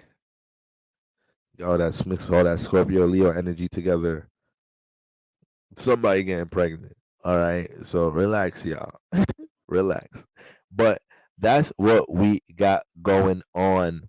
All right. That's what we got going on with the Boroscope transits. Once again, the most important thing this week is the momentum, the rollover.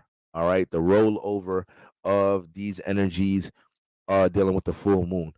All right. And eclipse season in general. So, guys, we made it through. We're persevering. We're right here. That was the last eclipse transit of the year. Once again, a lot of energies we're dealing with right now are setting the foundation for the next 3 to 6 months to a year with a lot of departments in our life, especially the Aries house. Okay. Your Taurus house. Okay. So you got to be aware of these things. I want everybody to take power of the energies that's in your favor right now. All right, let's not play victim. Let's embrace the transformations because they're happening for a reason, right? Either we evoke the transformation. I mean, we did it in some type of shape or form, in some type of way. Let's learn why. That's it. As long as you know why something's transforming, that just helps you with the transformation. All right. And did you die? Okay, you ain't died, so you good.